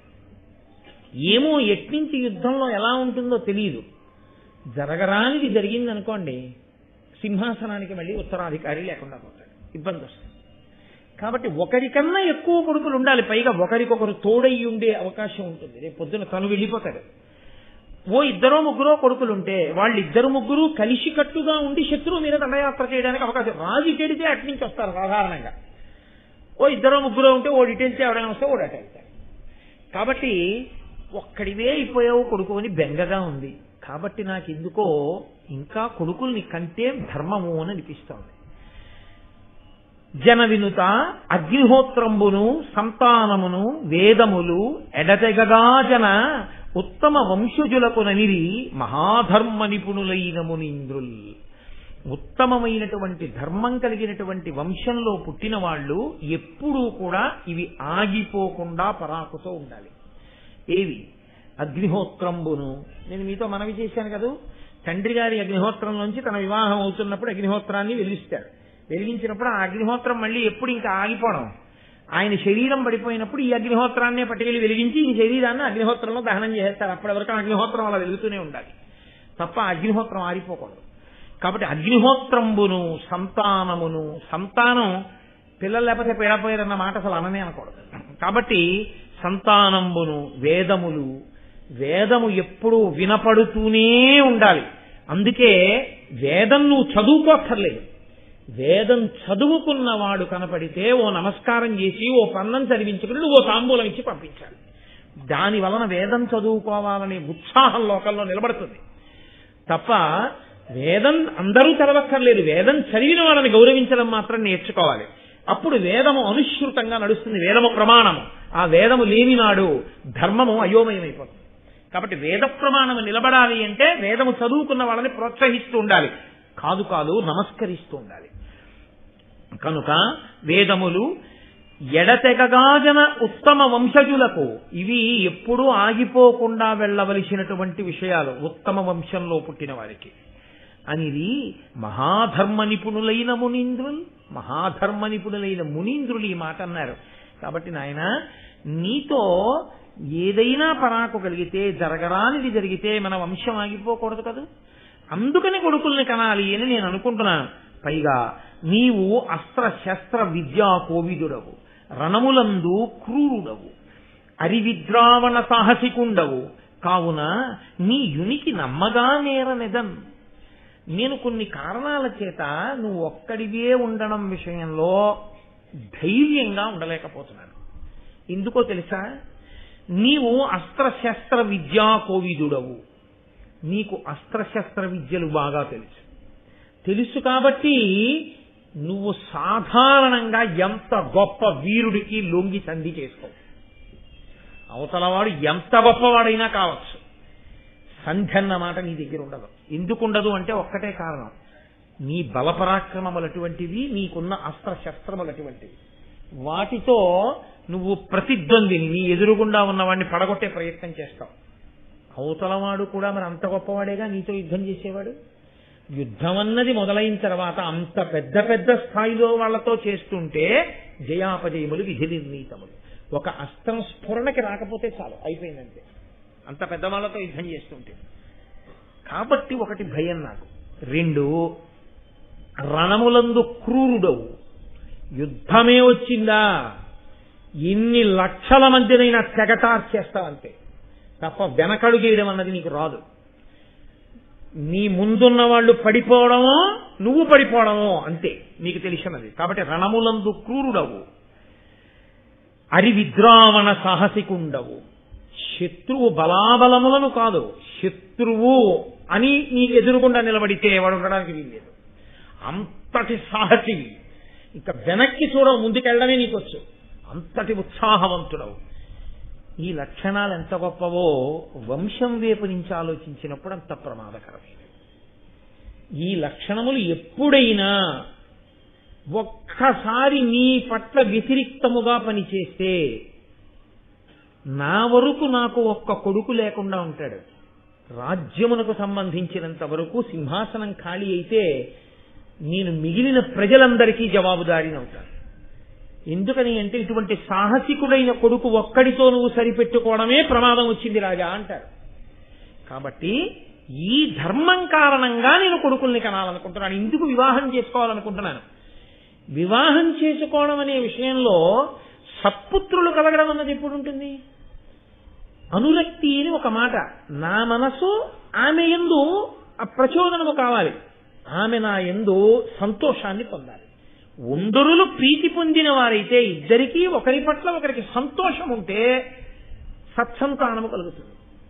భార్యాభర్తల మధ్య అన్యోన్యత లేకపోతే, భార్యాభర్తల మధ్య పరస్పరానురాగము లేకపోతే, భార్యాభర్తలు విముఖులైతే భార్య ఎంత గొప్పదైనా, భర్త ఎంత గొప్పవాడైనా తేజోవంతమైన సంతానము జన్మించదు.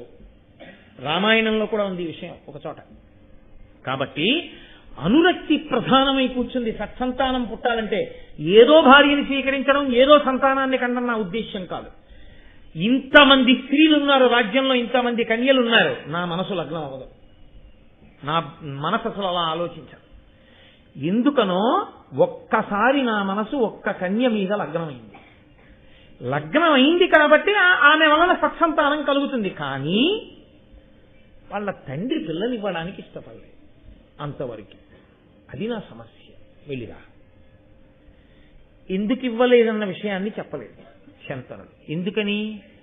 అక్కడికి వచ్చేటప్పటికి ఆయన ఎంత సున్నిత హృదయుడో మీరు అర్థం చేసుకోవాలి. ఆయన కేవలం కామవ్యామోహంతో ఏదో పెళ్ళాన్ని తెచ్చుకోవడం ఆయన కోరిక కాడాలి, అయితే గంగ వెళ్ళగానే తెచ్చుకోగలడు. అది కాదు ఆయన ఉద్దేశ్యం. ధర్మమునకు కట్టుబడ్డాడు, అటు ఇటు కూడా. ఇది కొడుకుతో అనకూడని మాట కాబట్టి ఊరుకోలేదు. నీకు రాజ్యం ఇవ్వకూడదంటున్నారా, తన కడుపున పుట్టిన పిల్లాడికి రాజ్యం ఇస్తే ఇస్తానంటున్నారా అని అన్నాడు అనుకోండి. కొడుకుని తండ్రే ఆ మాట అంటే, కొడుకు నాన్నగారండి మీ సుఖం కన్నానా అన్నాడు అనుకోండి, తన చేత్తో తాను కొడుకు సుఖాన్ని తీసేసిన వాడు అవుతాడు. అందుకని ఏమీ అనలేదు శంకర మహారాజు గారు. ఆయన పాపం అంత ఆప్యాయతున్నవాడంతటి ధర్మాత్ముడు. కానీ గాంగేయునికి అనుమానం వచ్చింది. ఇంతటి మహానుభావుడు ఈయనకి పిల్లనివ్వడానికి ఎవరికి అనుమానం వచ్చింది? ఎవరా పిల్ల? విచారణ చేశాడు. విచారణ చేసి ఈయన దాశరాజు దగ్గరికి వెళ్ళాడు. వెళ్ళి ఆ దాశరాజుని అడిగాడు, ఏమయ్యా నీకేమిటి అభ్యంతరం మా నాన్నగారికి నీ కూతుర్ని భార్యగా ఇవ్వడానికి? ఇచ్చి వివాహం చేయి, నా తల్లిగా ఆమెని తీసుకెడతానన్నాడు. దాశరాజు మళ్ళీ అదే మాట చెప్పాడు. వినుమైనను సాపత్యంబున దోషము కలదు దీనా, అదియును నీచేతన సంపాద్యము, నీ వలిగిన అడ్డమే పురహరాజ కేశవులైనన్. భీష్ముడు అంత పరాక్రమం ఉన్నవాడు అవడమే ఆయన జీవితానికి శాపమై కూర్చుంది, అంత చదువుకోవడమే. దాశరాజు అన్నాడు, ఏ కారణానికి పిల్లనివ్వవు మా నాన్నగారికి అని కదా అడిగావు? నువ్వే కారణం పిల్లనివ్వకపోవడానికి. మా అమ్మాయి నీకేమవుతుంది పిల్లనిస్తే? పినతల్లి అవుతుంది, సవతి తల్లి అవుతుంది, తల్లి కాదుగా. ఆమెకి పుట్టిన బిడ్డలు ఏమవుతారు? సవతి బిడ్డలు కదా అవుతారు. రాజ్యం ఎవరికి పెడుతుంది? నీకు కదు పెడుతుంది. ఆమె సవతి తల్లి, నువ్వు రాజు. ఏమిటి ఆవిడికి శాంతి? ఏమిటి ఆవిడికి భద్రత? రేపు ఏదైనా జరగరానిది జరిగిన తర్వాత రాజుకి ఆవిడ పరిస్థితి? సొంత తల్లి కాదుగా. కాబట్టి నువ్వు శత్రువుణం ఉంచుతావా? ఏమో నీ కూతురు కడుపున పుట్టిన వాళ్లే నన్ను నిర్జించగలిగిన వాళ్ళు అవుతారేమో అంటావేమో. నీ ముందు పురహరాజకేశవులైనన్ బ్రహ్మ, విష్ణువు, శివుడు ముగ్గురు వచ్చి నీ ఎదురుగుండా నిలబడితే నేను గెలవలేరు నాకు తెలుసు. కాబట్టి నా కూతుర్ని నీకు సవతి తల్లి స్థానంలోకి పంపించడమే ప్రమాదం అంతా. నువ్వే ఇబ్బంది, నీ వల్లే ఇవ్వట్లేదు పిల్లనన్నాడు. అనగానే ఆయన అన్నాడు, మహానుభావుడు, ఆయన చుట్టూ సామంతరాజులు మంత్రులు అందరూ ఉన్నారు. ఆ పిల్లని అడగడానికి వెళ్ళినప్పుడు మర్యాదతో కదండి వెడతారు పెద్దలతోటి. ఆయన అన్నాడు, వినుడు ప్రసిద్ధులైన పృథివీపతులిందరునే గురు ప్రయోజనమున చేసి సమయ సంస్థితి, ఈ లలితాంగికి ఉద్భవించిన తనయుండ రాజ్యము చేయగనర్హుడు, వాడు మాకు ఎల్లను పతి, వాడ కౌరవ కుల స్థితికారుడు ఉదార సంపదన్. అంతే ప్రతిజ్ఞ చేసేశాడు. ఆయన పితృభక్తి అటువంటిది, మహానుభావుడు. క్షణం ఆలోచించలేదు. తన గౌరవం తన జీవితం అసలు ఆయన ఆలోచించలేదు. నాన్నగారి కోరిక తీరాలంటే ఎంత పితృభక్తి పరాయణుడు మహానుభావుడు. ఆయన చదువుకున్న ధర్మాలు అటువంటి పెద్దల దగ్గర. ఇదిగో ఇంతమంది పృథివీపతుల ఎదురుగుండా నేను ప్రమాణం చేస్తున్నాను, నా తండ్రి యొక్క ప్రయోజనం కోసం నువ్వు నీ పిల్లని కానీ మా తండ్రికి ఇచ్చి వివాహం చేస్తే నీ కుమార్తె కడుపున పుట్టినటువంటి పిల్లవాడే ఈ కురు సామ్రాజ్యమునకంతటికి అధికారి, అతడే సింహాసనం మీద కూర్చుంటాడు, నేను అతనిని అనువర్తిస్తాను, అతనికి సేవలు చేస్తాను. ఆయన కర్మ అండి. ఏమి పితృభక్తి, ఏమి మహాపురుషుడు, ఏమి ధర్మం. నిజంగా నేను ఆయనని అనువర్తిస్తాను, మేమందరం అనువర్తిస్తాం. నా బలమంతా దేనికి ఉపయోగపడుతుందంటే నేను నాతో పాటు అందరము ఆ సింహాసనం మీద కూర్చున్న అతనికి సేవలు చేయడానికే ఉపయోగపడుతుంది. అతనే కురు సింహాసనమునకు ఉత్తరాధికారి. కాబట్టి నీకు భయం లేదుగా. ఇప్పుడు మీ అమ్మాయిని మా నాన్నగారికి అంటే దశరథుడు అన్నాడు, నీ వకిల ధర్మవిదుడవు కావున నీకిట్లా చేయగా దొరకొనియన్ భావి భవత్ సుతులు ఇట్టిరే నీవు నీ విహిత స్థితియు సలుప నేర్తురే అని నన్ను. మంచిదే, ఎంత ధర్మాత్ముడివి, తండ్రి కోసం సింహాసనం వదిలేశావు, బాగుంది. మా అమ్మాయిని నీ నాన్నగారికి ఇచ్చి వివాహం చేస్తాను, మా అమ్మాయికి పిల్లలు పుడతారు, ఒకడిని తీసుకెళ్లి సింహాసనం మీద కూర్చోబెడతారు, నీకు పిల్లలు పుడతారు. నీ వరకు ఊరుకుంటావేమో, నా కూతురికి పుట్టినటువంటి కొడుకుకి పుట్టిన పిల్లలు సింహాసనం మీద కూర్చోకుండా నీకు పుట్టిన పిల్లలు అడ్డం రారని నమ్మకం ఏంటి? నువ్వు పాటించిన ధర్మం నీ పిల్లలు ఎందుకు పాటిస్తారు? మా నాన్నగారంటే సింహాసనం వద్దన్నారు కానీ మేమెందుకు వద్దంటామంటే పెద్దవాడి బిడ్డలు వాళ్ళకే రాజ్యం. పైగా పరాక్రమవంతుడివి నువ్వు, నీ పోలికలే వాళ్ళకు వస్తాయి. అప్పుడు వాళ్ళు నిగ్రహించరా? అభద్రతే కదా. నా కూతురికి ఏమి నమ్మకం, తన కడుపున పుట్టిన పిల్లల యొక్క పరంపరే పిల్లలవుతారని. పిచ్చాడు, ఇంతవరకే ఆలోచించాడు. ఈశ్వరానుగ్రహం లేకపోతే ఈ భీష్ముడే దిక్కవుతాడు ఆ సింహాసనానికి అని ఆలోచించలేకపోయాడు. తల కొట్టుకుంది సత్యవతి. తర్వాత కూర్చోవయ్యా సింహాసనం మీద, పిల్లను ఇచ్చుకోవయ్యా అని. అమ్మా మాట తిరగనమ్మా అన్నాడంతే మహానుభావుడు. పరిత్యజించాడు అన్నింటినీ. నిండు యవ్వనంలో ఇన్నిటిని పొంది ఆ రోజు ఉన్నటువంటి పరిస్థితుల్లో భీష్ముడికి భార్య కావడం అంటే పొంగిపోయి పరిగెడతారు ఏ రోజైనా సరే తన పిల్లనివ్వడానికి. అటువంటి వాడు అంత పెద్ద ప్రతిజ్ఞ చేశాడు తండ్రి కోసం. వెంటనే ఆయన అన్నాడు, ఓహో నేను రాజ్యం విడిచిపెడితే సరిపోదు, నేను సింహాసనం వదిలేస్తే సరిపోదు, నా బిడ్డలు అలా విడిచిపెట్టారని కదా నీకు నమ్మకం? నా బిడ్డల తరపున నేను ప్రమాణం చేసినా నా బిడ్డల బిడ్డలు ఏం చేస్తారో అని కదా నీకు అనుమానం? మూలమే లేకపోతే, నాకే బిడ్డలు కలగకపోతే ఇక బిడ్డలకి బిడ్డలు లేరుగా, ఇంకా నీకు భయం ఎందుకు? సింహాసనం గురించి మా నాన్నగారికి పిల్లనిస్తావా? కాబట్టి ప్రతిజ్ఞ చేస్తున్నాను. మళ్ళీ రెండో మాట, ధృతిభూని బ్రహ్మచర్య వ్రతమున్నతి దాల్చితిని ధ్రువంబుగా అనపత్యతయైనను లోకములా యతి బెక్కులు కలవు నాకు అనుభావ్యములై. నేను ఇదే ప్రతిజ్ఞ చేస్తున్నాను, ఈనాటి నుంచి నేను ఘోర బ్రహ్మచర్యమునందుంటాను. అసలు నాకు బిడ్డలన్న వాళ్ళు పుట్టరు. ఏమయ్యా మరి బిడ్డలు లేకపోతే స్వర్గద్వారం చూడడానికి కుదరదు కదా. కాబట్టి నువ్వు ఉన్నత లోకాలకి వెళ్ళవుగా ఎన్ని పుణ్యకర్మలు చేసినా. మరి నీ జీవితానికి ఇబ్బంది రాదా అంటావేమో. నేను చదువుకున్న చదువు, నేను చేసిన తపస్సు వలన నేను అనుభవించడానికి కావలసినన్ని లోకాలు నాకున్నాయి ఇప్పటికీ. కాబట్టి నాకు ఆ స్వర్గం కూడా అక్కర్లేదు, మా నాన్నగారి సంతోషమే నాకు కావాలి. కాదు, వశిష్ఠుడి శాపం అనుభవంలోకి వస్తోంది ప్రతిజ్ఞ రూపంలో. బిడ్డలు ఉండకూడదని కదా శాపం. ఆయన నోటి వెంటే ప్రతిజ్ఞ చేసేశాడు. చేసి నేను బ్రహ్మచారిగా ఉండిపోతాను, ఇస్తావా పిల్లని? అయ్యో పరమ సంతోషంగా ఇచ్చేస్తానంట. అనగానే ఆయన మీద పుష్పవృష్టి కురిపించారట దేవతలు, ఋషులు అందరూ. తండ్రి కోసం, ధర్మం కోసం సుఖాన్ని విడిచిపెట్టి లోకంలో ఎవడైనా ఏదైనా విడిచిపెట్టేవాడు ఉంటాడు. ఒకటి ఇంత ఐశ్వర్యాన్ని విడిచిపెట్టడం, రెండు అసలు సంసారమే అక్కర్లేదని చెప్పి ఇన్ని ఉన్నా తనకి భార్య అక్కర్లేదని బ్రహ్మచర్యంలో ఉండిపోవడం.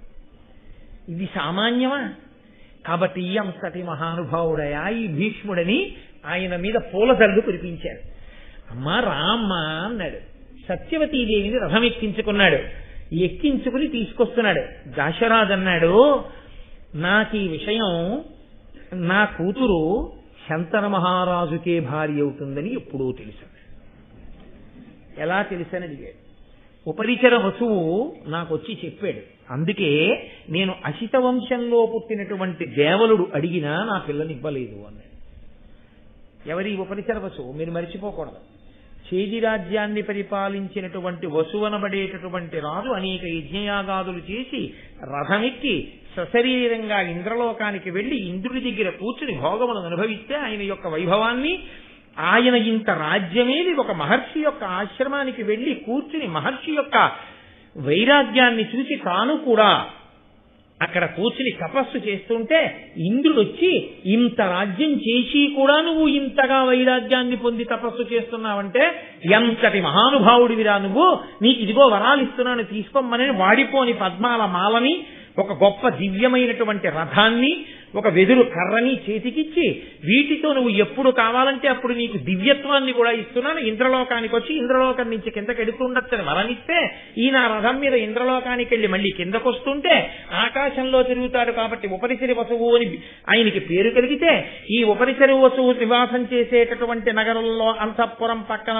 ప్రవహించేటటువంటి శుక్తిమతి అనబడేటటువంటి నదిని మోహించినటువంటి కోలాహలం అనే పర్వతం వచ్చి ఆ నదిలో దిగితే, ఆ నదికి ఈ పర్వతానికి ఇద్దరు పిల్లలు పుడితే, ఆ పుట్టినటువంటి పిల్ల ఆ ఇద్దరిలో ఆ పిల్లని గిరిక అనబడేటటువంటి పిల్లని ఈ రాజుగారికి, పిల్లాన్ని కూడా రాజుగారికి కానుకగా ఇస్తే, ఆ పుట్టినటువంటి పిల్లవాడిని తనకి సేనాపతిని చేసుకుని ఆ గిరికని తనకి భార్యని చేసుకుంటే, ఆ గిరికి ఋతుకాలంలో ఉన్నప్పుడు పితృదేవతలు ఆవిడికి మాంసం తీసుకొచ్చి ఇమ్మని చెప్తే, ఉపరిచరి వసువు వేటకెళ్లి వేటాడుతున్నటువంటి సమయంలో ఆయన తన భార్య అందతందాలు తలుచుకుని వీర్యము స్ఖలనమైతే అమోఘ వీర్యుడు కనుక అది పాడైపోకూడదని ఆకుదొప్పలో కట్టి డేగ కంఠానికి కట్టి పట్టుకెళ్లి భార్యకి ఇమ్మంటే ఆ డేగ వెడుతున్నప్పుడు ఇంకొక డేగ వచ్చి దీనితో మాంసఖండమని పోరాటం చేస్తే ఆకుదొప్ప చినిగి ఆ వీర్య కణాలు పైనుంచి నదిలో పడుతుంటే అందులో బ్రహ్మగారి శాపం వలన చాపగా ఉండిపోయిన అద్రిక అనబడేటటువంటి చాప ఉపరిచర వసువు యొక్క వీర్యకణములను గ్రహించి